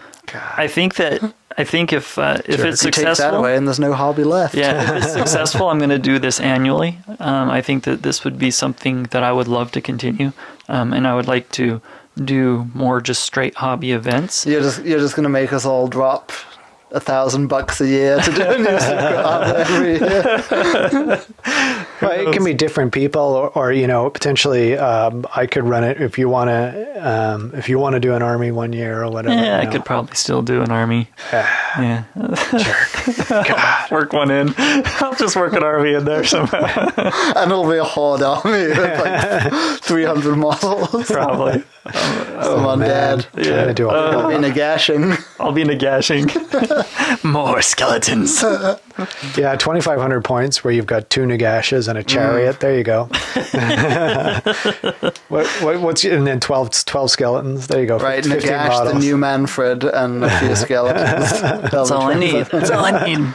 All right. So again, contact me if you want to do it. As we get closer to, we'll keep talking about this, trying to get people to communicate. Again, don't tell anybody you're participating. Hide the models from people when you're not working on them. Don't play test it. Paint. Make it beautiful. And we're going to have tons of prizes. None of them are going to be for winning battles. Nope. There will be no. I assume because it's a Ricky tournament, that's Storm of Magic, Monsters Arcana monsters are all legit. Oh yeah. All there is no comp. There is no comp. You can build whatever you want.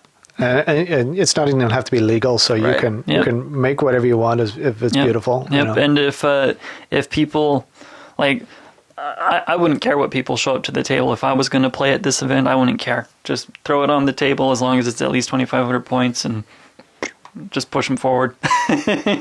See what happens. And Sweet. Yeah. So just keep that in mind, people. Think about it.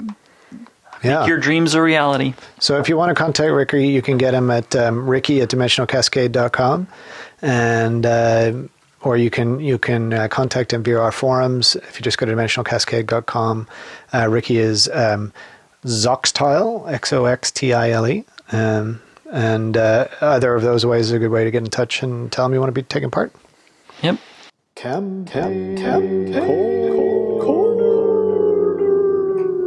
Okay, as mentioned earlier, our brand new campaign corner section. Hopefully I will have some kind of bumper by the time you hear this, but probably not. I'm really lazy. Just say it in the Sigwald voice. That'll go. Oh yeah, it's time for the campaign corner. No. So, Campaign Corner, this is going to be a semi-regular section where we talk about stuff for not just our campaign, but really running campaigns in general. We've been talking a lot about army books in our episodes just because we've had 2 released. And we've also talked a bunch about like tournaments because we've gone to a whole lot. And a lot of tactics and... Yep. All of our kind of gaming sections have been kind of how to win sections, whereas I guess the campaign section might be more just kind of a fun themed play kind of. Yep, exactly. Talk. Exactly. And so we ran a campaign before we started the podcast, and we had a bunch of fun with it. And then I'm starting up a new one now, and this one. I'll just briefly talk about it. Has 12 players in it, plus me as the games master. I'm not playing, and it is set in a fictitious, doubly fictitious, I guess, group of islands. Doubly fictitious. It's fictitious in a fictitious world. That's right. I see. You get it. I see what you do. Yeah, a little bit of Inception there. My mind is blown. Yeah, in the Great Western Ocean, is that what it's called? Somewhere off the coast of Albion, southwest of Albion. Mm-hmm. And so all of the different armies have some reason for being there or for going there. Nobody knows exactly everyone else's point in being there or where they are. And we're not all just after the same thing. You're not all just after the same kind of things. item that we're all after. No, nothing like that. Everyone has their own motivations. Yeah, and so we'll talk more about that campaign as we talk about all the different stuff during the different campaign corners. But we're going to kick this one off by talking about maps, because that was the first thing I had to do, was create a map to go with this game. Don't pick at the pit. Leave the pit alone, Ricky. He was doing it first. Do you want to step into the pit right now? Yeah, we'll 24 inches apart. We'll have a tape measure duel. I gotta get you like a Rubik's Cube or something to fiddle with. This is why I paint. I have this clothes peg that I'm enjoying fiddling with. I literally cannot sit still. All right, the stuff we do in the background here. Let's paint model. I should just bring models. You should. Yeah, just sit and paint. That'd be fine. Okay. And then you can tweet like beginning of podcast and podcast progress. You're like 3 minutes done. Yeah. Okay, so yes, I had to create a map. So you don't need to have a map in every campaign, but I feel like it lends so much to the story of the campaign, right? You start to feel like this is where my army is, or where my headquarters are, or I feel like most campaigns are tied in some way to a map, even if it just provides, Yeah, well, the whole thing, this is a visual game. It gives you that whole visual Warhammer is tied to a map. Yeah, for sure.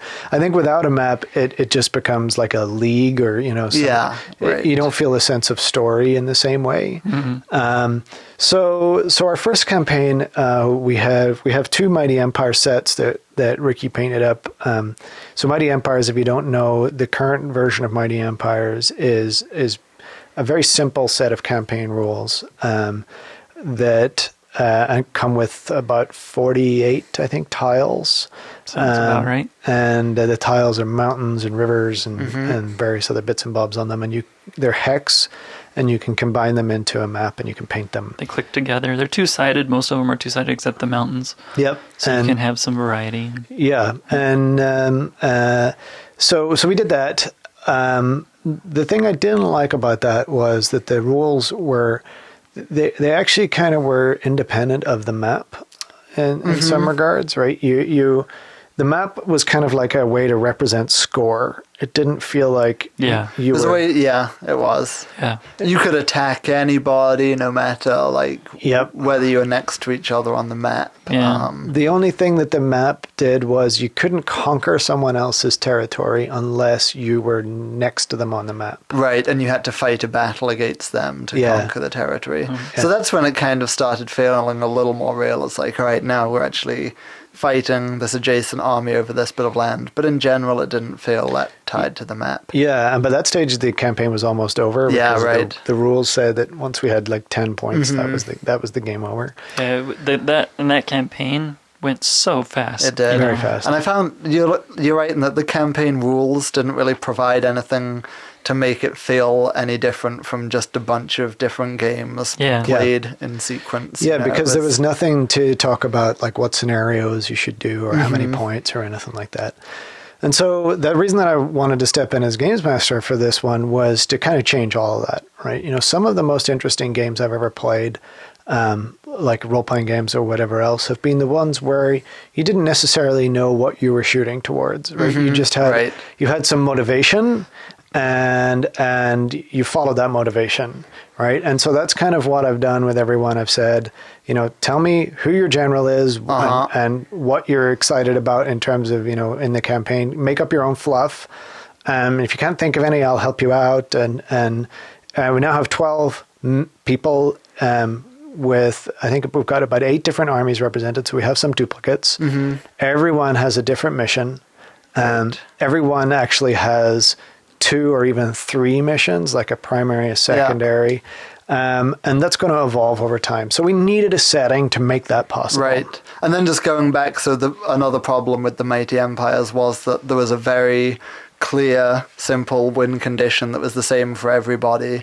You know, claim X number of hexes, and so the more competitive gamers amongst us were able to just be like, all right, I take this sequence of steps, and if I win all my games, I can win the tournament within 3 turns or whatever. And that is actually what ended up happening, isn't it, with Aaron? Pretty much, won within 3 turns. Very quickly. Very quickly. Without any like narrative developing at all, really. No, none whatsoever. Right. And you know, people had the opportunity to write some stories, which, you know, I took advantage of, and Ricky did, and Aaron did as well. Yeah. But it felt disjointed. Yeah. And so I want to tie things all together a little bit with this. So yeah, and I think in order to create a really like rich narrative campaign, you do either need to be kind of following one of the preset GW story campaigns, or to have somebody who's willing to do what you're doing now and kind of step in as a games master and create that new narrative. Yeah, for sure. The General's Compendium, which was an old sort of 6th or 7th edition supplement that the that one was a good one. That has a bunch of ideas on how to run campaigns in there. So if you are stepping off into the campaign world, you can dig that one up on eBay. It's not too expensive. Chances are the binding's falling apart because it wasn't very well bound. But, yeah, mine's falling apart, and I take good care of mine. Yeah, so but it's good stuff in there. So I want to really just focus on the map side of things for now. And we kind of, just before the show started, we were talking about, well, what are the sorts of maps that you could possibly create? And I think there are probably before we get there, the first thing you have to choose is what's the location for your campaign, right? You know, there's a lot of maps available, but they tend to be for very big locations, like the whole Warhammer world or the old world. Although there is this incredible map that you can find online now that's like the super detailed old world map, and you can really zoom. So if you wanted to just pick a very small bit of the old world, you can zoom in and you'll have like 10 towns in that area that have been like... You could do a screen grab of that. Marked in on this map, and then you can be like, all right, we're fighting over these 10 towns. which you wouldn't even see on a normal size Warhammer World map because they're such So that's actually the best resource for Warhammer maps is it's called Gitzman's Gallery. That's Gitzman with a Z. And if you Google for that, that has the massive map on it. It also has copies of pretty much every map ever produced for Warhammer. It's designed more for Warhammer roleplay, but it applies equally well to fantasy and has some of the battle maps that they're created for Warhammer campaigns in there as well. I love that. I was able to zoom in on the Darklands and pick the exact mountain that my Chaos Dwarfs were from when I was coming up with the fluff for my army. Yeah, I'm a nerd. But just to give you an example, there are 5 different maps of Albion on there. Half a dozen different maps of the Border Princes region, and so forth. So there's plenty to choose from. Selecting your location, I think, is important because it can affect what armies are in there. It can affect the types of scenarios you might have, and it obviously affects the flavor and story of the campaign. Right. So what I wanted, knowing that I had so many players, I don't expect every player to play in every turn. So that's, I've got 12 players. We're going to take a turn every 2 weeks. I expect that some of the players will miss their turns. Sure. But I wanted something where I didn't feel restricted by the geography, which is why I kind of created my own spot and created some islands for that to happen on. So then let's talk a little bit about how the map itself, right? What are the different types of maps that you could possibly have? So we talked a second ago about the Mighty Empire style, which is effectively just a grid map, right? Yeah. It's a hex grid. You could also very easily have a square grid. The nice thing about the hex grids is they lend themselves more to evenly distributed movement, right? It's kind of like so it's closer to a circle than a square is. So when you go off in any direction, it feels more like you're moving the same amount.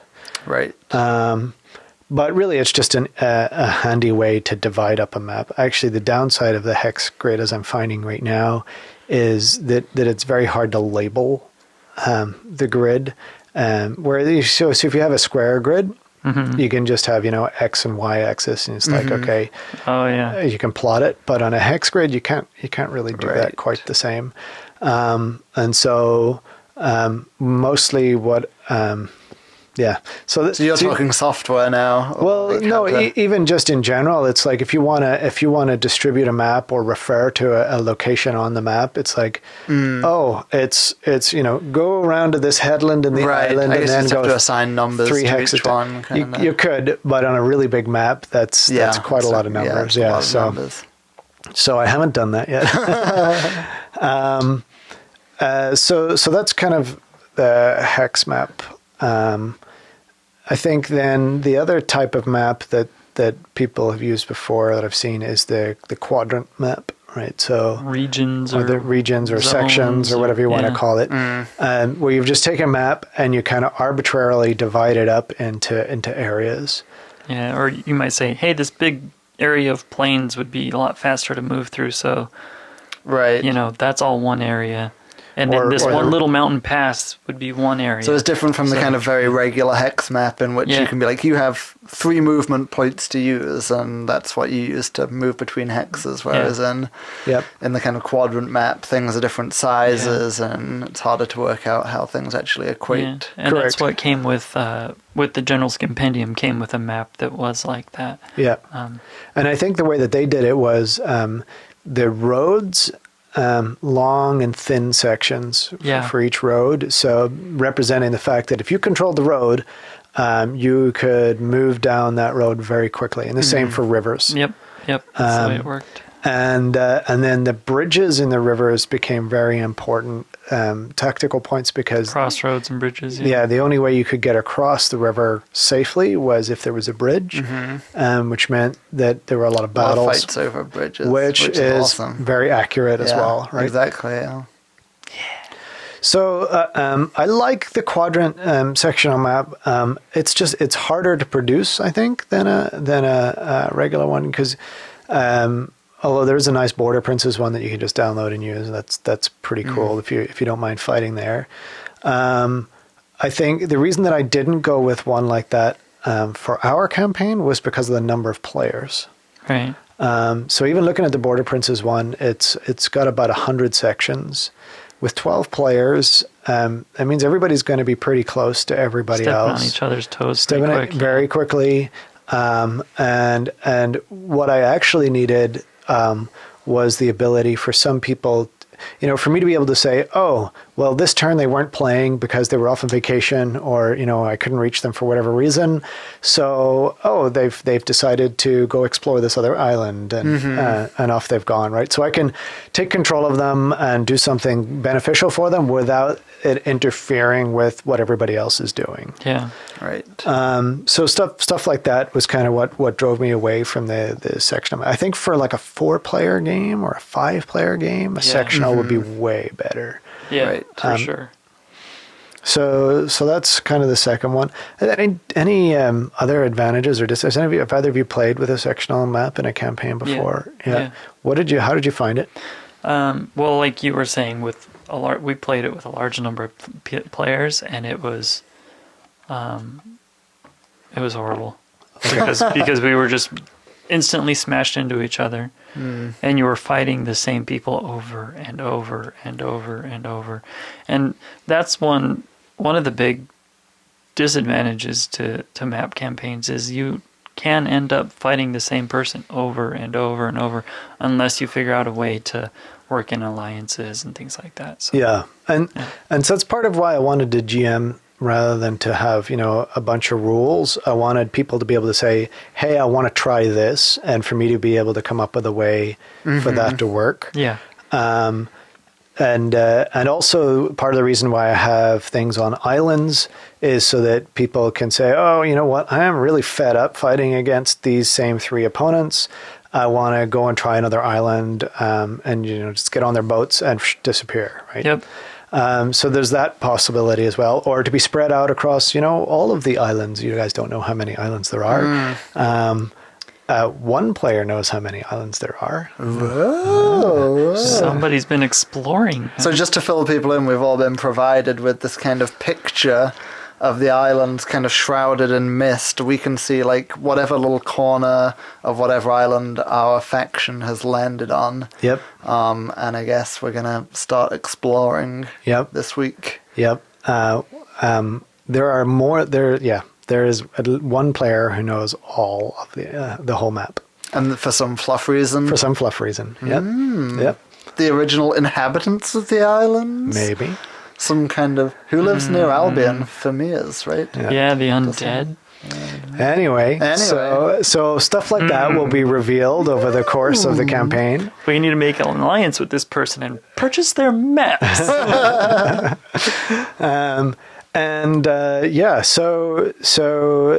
the map. Let's talk about that a little bit. When I built the map, I wanted to not have everyone know everything about the map. Sure.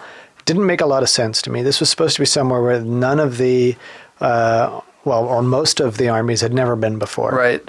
And also, I wanted to make it such that it made sense that people had armies the size of the battles that we fight typically in Warhammer. Right? So if I set it in the Empire, it's like, why wouldn't the Empire just send, 10,000 points of troops and smush whatever it is you brought over? Whereas everything's supposed to be like an expeditionary force kind of thing. Yeah, pretty much, yeah. And the islands are quite small, so they could never really. I mean, they're big enough, but they're not so big that they could really support a huge population or a huge standing military, right? So you kind of got to think a little bit about that, I think, whenever you're putting your map together. And I wanted to have that fog of war idea, right. Or in this case, the fog of exploration. Yeah. You certainly you will know where troops are, but only because your scouts have told you, and so your scouts may be wrong, or things could change, or Dwarven So why don't scouts are never why don't you talk wrong. a little bit about how you designed that map, like with a particular types of terrain you knew you wanted to have in there, and were you, did you create like a history for this region by like? So I'll go into that in just a sec. I just want to talk about the very last kind of map that there might be, that we can think of anyway. There might be others, and I'm happy to hear them if anybody's thought of them. And then I'll go into, the kind of methodology behind it. This is the open sort of narrative map. Right. Here's your map, a little bit like the Tamarkan or something along those lines. So right, when we said before, pretty much every campaign is tied to a map. In some campaigns, the map might not be kind of interactive in the campaign, like what we've just been talking about with a hex map that what you control and stuff. Some campaigns are just like the Tamarkan one, where the map is part of the narrative, and you can kind of trace where these events are happening over, but it's not really playing. Yep, very, very much so. It's not interactive. And I think those are great. I think they're probably better for shorter campaigns, exactly. where it's like maybe you have 2 or 3 factions, and you have a very clear kind of Archaon is invading, or whatever it is that happens to be going on, and you're going to reach an end point, and maybe you have an idea of what some of the stepping stones might be. I think if you've got a lot of time on your hands, you could probably do a great job of it as a GM. I don't think I had anywhere near enough time to be able to update like a purely open narrative map like that. Right.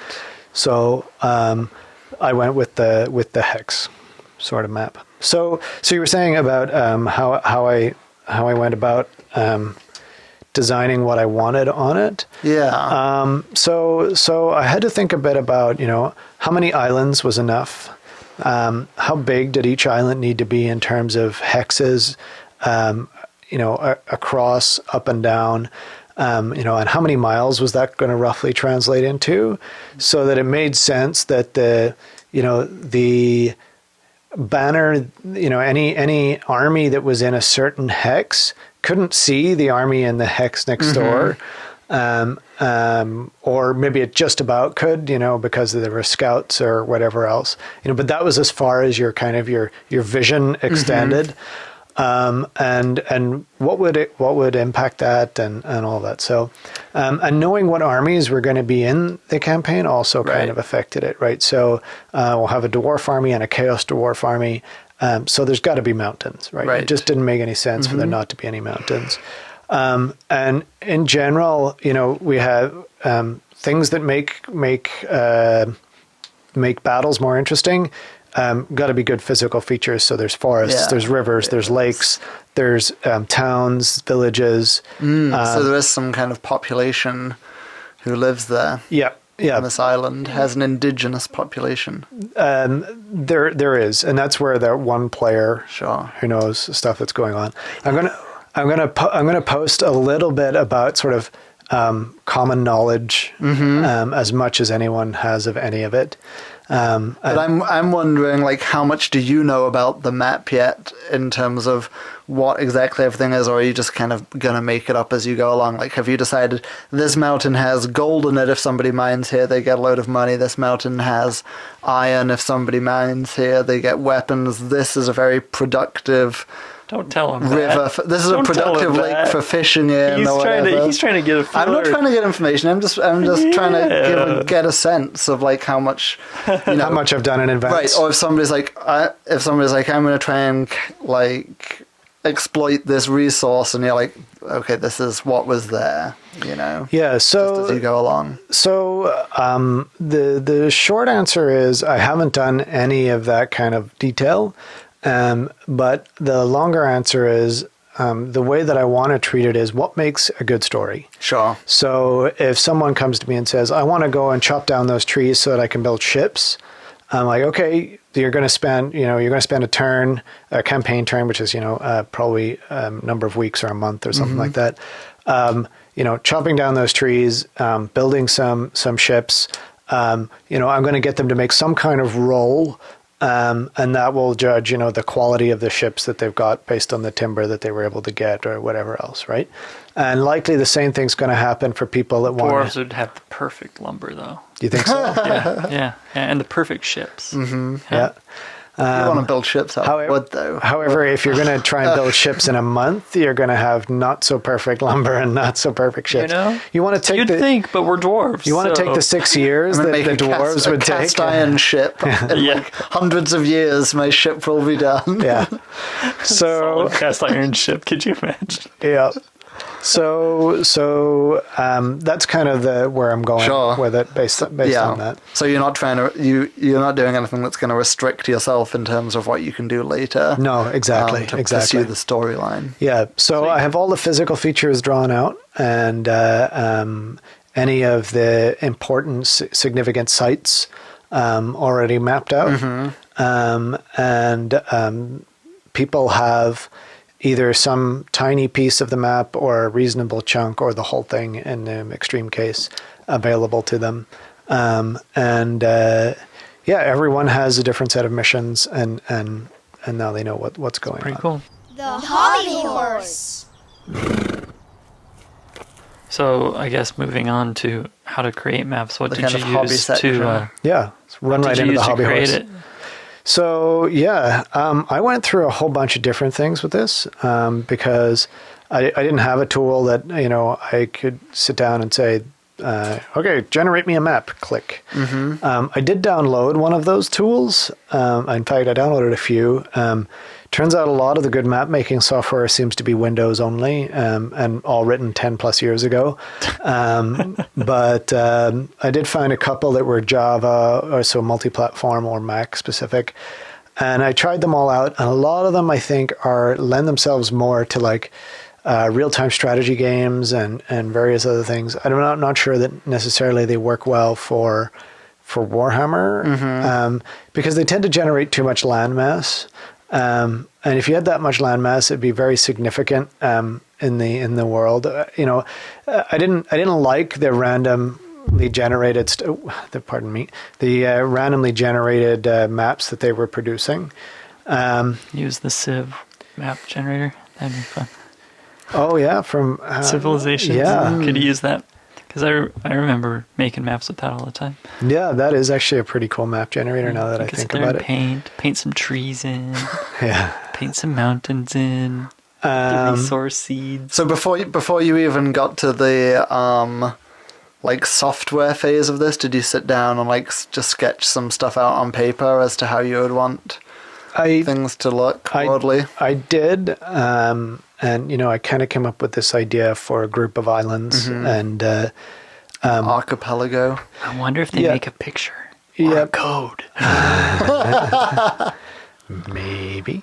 And so I did sketch them out on paper first, and then I scanned the paper and, kind of this was my outline. Mm-hmm. And that didn't work very well. And what I eventually ended up doing was I used this piece of software called OmniGraffle, which is actually built here in Seattle. It's probably, I think it's about $100 or something like that. It is fantastic for doing diagrams, and I use it all the time in work for all the different diagrams and charts I have to do in work. Why didn't you just use Adobe Illustrator? I'm not that smart. Also, Adobe Illustrator is, you guys might know how to use it. It's also like $500 or some ridiculous amount. Not anymore. You can get subscriptions now. Oh, okay. And it would be $9 a month or like. Wow. Yeah. Okay. So you can get all the different Adobe softwares. So people who want to take pictures of their models, you can do that now too to get Photoshop and do that. Oh, nice. I just get free Adobe Creative Suite from work. Me too, but still. Jerks. So I'm very familiar and comfortable with OmniGraffle. I did our digital representation of the Mighty Empires map on that as well. Cool. It's a lot about creating primitive shapes and moving them around and copying them and so forth. And it lends itself to this kind of It thing. works. That's right. And it I hope has you put enough detail in. Like if I zoom in, does it go into street view? Yeah. And I can see. It does. You can see the Chaos Dwarfs walking around. I want to see the front of that tavern. Yep. Invade the tavern! So what I did was it has a little kind of freehand tool for drawing shapes. And you basically draw the outline of a shape, and then it joins it all together and it treats it like a shape. So I can cut and paste that shape and what have you. So I did that for the islands, and then I would cut and paste and shrink and squeeze to make like the mountains. So if I wanted to kind of have, if you can imagine, just a vaguely Yeah, to do the topographical. to do the contours. topographical stuff, so that I had some mountains, and then it just blue lines for rivers and lakes and what have you, and then just some simple icons for towns and that sort of thing. Cool. So one hint, if you are going to be using software, make sure and use software with layers. And understand, use the layers and get a hang So you of can that. like layer the hexes over the top of. Well, so you can start with like your sea layer on the bottom, and then you put the islands on top of that, and then I put the towns on top of that, and then the grid on top of that, and all of that stuff kind of gets locked in place. Right. And then I have a layer for each player. Ooh. Exactly. Right. That's what So I've done a Fog of War map-based campaign too, and that's what I was doing. I used layers, and then I had each player had their layer that started black, and it was a mask, and I just would delete the section they've explored, and it would show them the area underneath. Yep, and I'm pretty much doing the same thing. I've got kind of white cloud on top of everything, so people can't see beyond, literally what their army can see. And then as they start to explore, that will recede. Yeah. And each person has their own layer. Yeah. And I also put, so I'm using this concept of banners, where each army has a number of points. 1 point is 500 Warhammer points. And each army, they have different numbers of points. Nobody has the same number. Well, a few do, but The same number of total points. the number of total points is not fixed. And so obviously, depending on their fluff, they have more or less. And I should have changed my fluff. My massive army is goal to completely crush and The invade entire this island. dwarven nation is moving to the islands. so each banner then is on a layer and is on that same layer as well. So if I want to, kind of show two players who are near each other, I just show both those layers. You can easily hide and show the different layers. So this is much more a campaign where the map is even much more interactive than in something like Mighty Empires, because you do have your kind of forces split. You have to move forces individually, and yeah, for sure. whereas Mighty Empires was kind of like, these are the areas you control, but now your whole army just hops over to the other side of the island there to fight this other dude. Yeah, and some things that I've done, I've restricted what people can take in their armies. I've said things like, you can't have these, you can't have this unit because you don't have a way to build that unit yet. And so you're going to have to kind of figure out a way to be able to build that unit. That's, that is then some impetus beyond just, kill, smash, destroy. It's, I've got to go gather resources. I've got to figure out where these things are. And I've got to set up trade. I've got to do, whatever it happens to be. And then in that regard, I'll allow people to say, well, I'm going to, send this banner over here and try and start finding timber to build, trebuchets. Well, I don't have a Bretonian player, so this is a good, safe example. So, the map definitely lends itself to that. Now, what I don't have marked out is I don't have, here's a forest, or anything like that. The general assumption is that it is fairly untamed, and that means it's going to be mixed terrain of all over the place, and you'll kind of be able to. I'm just kind of going to make that up as I go along, as again helps to suit the story. So yeah, it's entirely digital. I can zoom right in, and people can see the hexes that they're in. I just downloaded a transparent hex grid. Just Googled for transparent hex grid, and boom, there it is. And then just resized it to something that seemed to make sense for the scale that I had. But you can absolutely not go digital. I think the digital helps when you're doing a big campaign. Like this, to keep track of players, and especially in this where, each player can see different things even. Yeah. And you can very easily Google for like a topographical palette. So, there's just 5 or 6 colors that they use for making physical maps in geography anyway. And that way it starts to, people look at it and go, oh, it's green. That means it's, low down, and it goes up to kind of, the browns into the mountains and what have you. So I think if you're going to be running a smaller campaign, you've got a bunch of other options to you. I think the Mighty Empires tiles are the Mighty Empires tiles really are nice. Yeah, they are. Yeah, and it's a good set. They, the fact that you can paint them once and then click them apart and put them back together into a different configuration, and I think if you're not good at software to create these big maps, or if you're not good with, if you just enjoy doing something more tangible, then I think that's definitely an easy map. And like we already mentioned some of the pitfalls of that, but I think a lot of that also was, the mindset of the easy win scenario. You could use that same set of tiles to do what Aiden's doing and create more of a big narrative. Because in that set you get the little flags that you can paint up in the different colors for the armies and put them around. And the Blood in the Badlands book is a good example of that. Theirs was a pretty epic campaign, and they used the Mighty Empires to kind of map that out.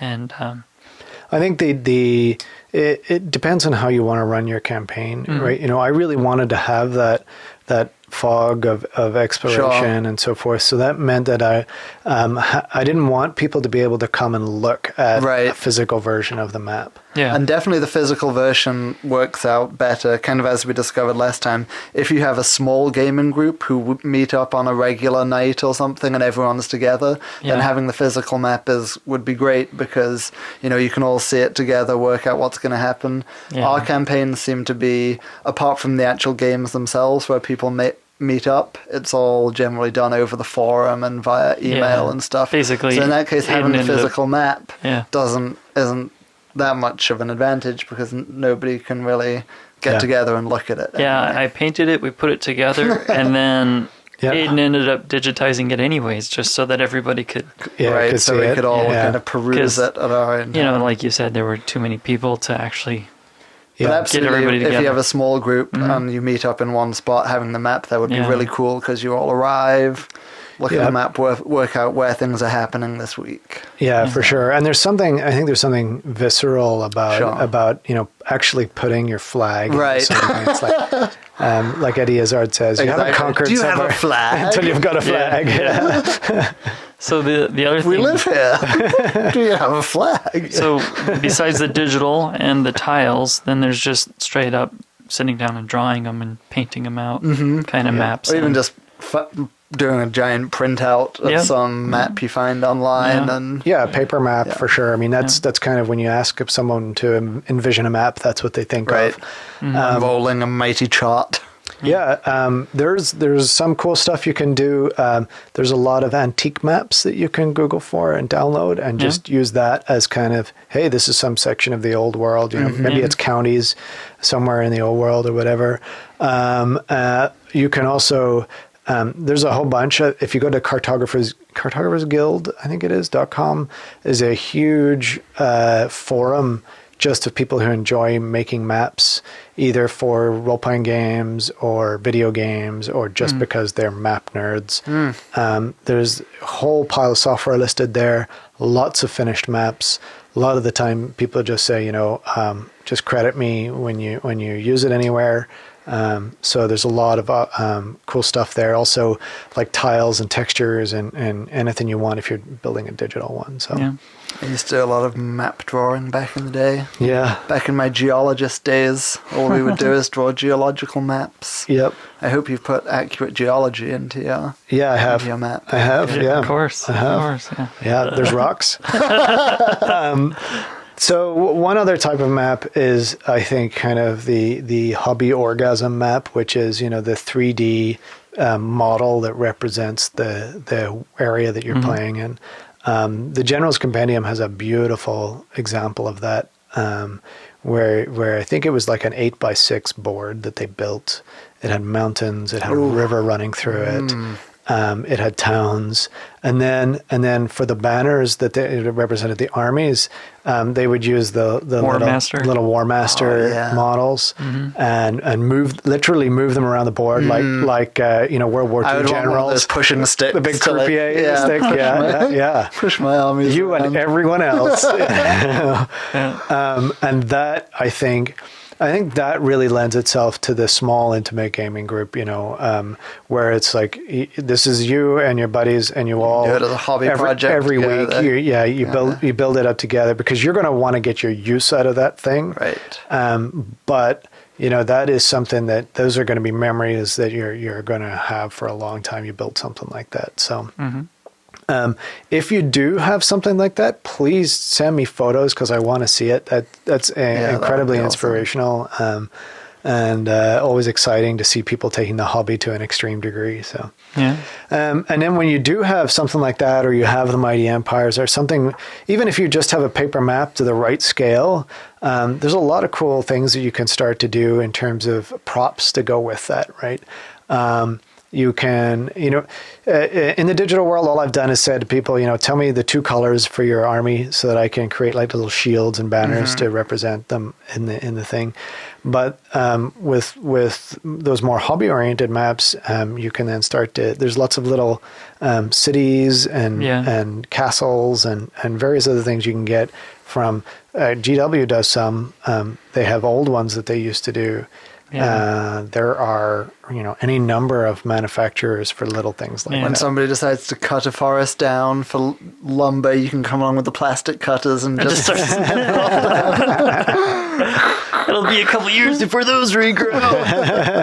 The thing we would do when I would do my maps, I would mount them on a big piece of sheet metal, and everybody would make their banners on magnets. I'd give them a bunch of magnets, and then we could move the magnets around with their shields, or some people would use heads from models or whatever, and nice, move those around, and then that could sit on the wall or wherever, and the magnets would keep it from getting shifted around.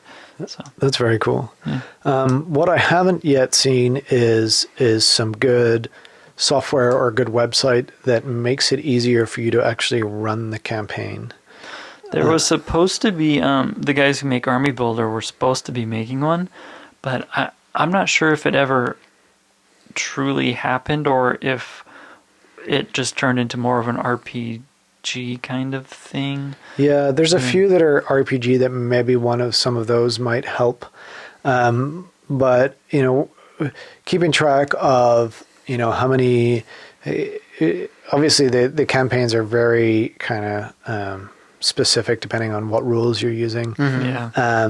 But keeping track of how many banners people have and where are they, and sending out the map updates and taking people's turns and all of that sort of stuff.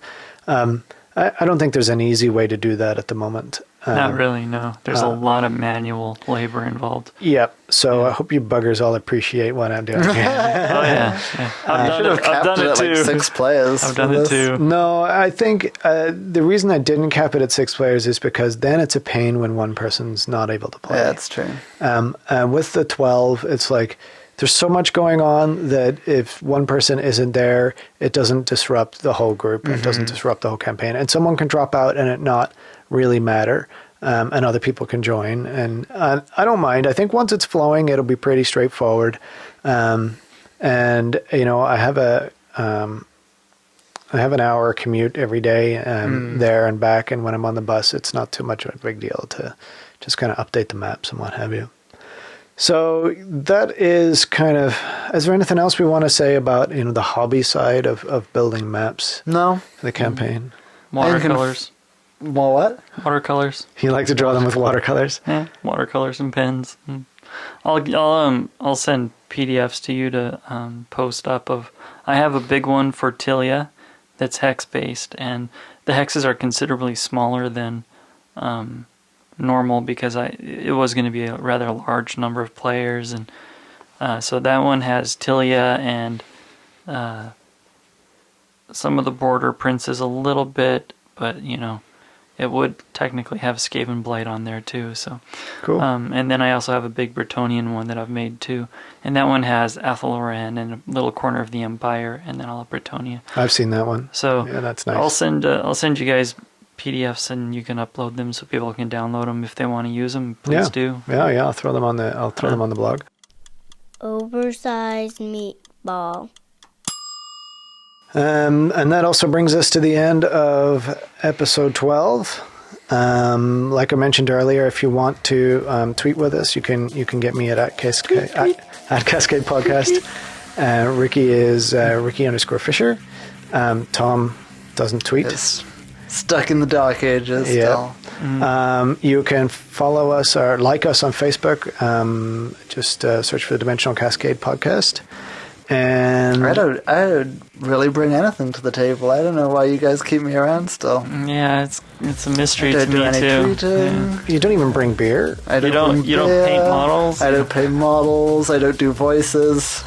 It's actually because we like your wife. We Yeah, we exactly. pity your wife. Let's try and give her a night off every now and then. Night off. Yeah. So She appreciates it, guys.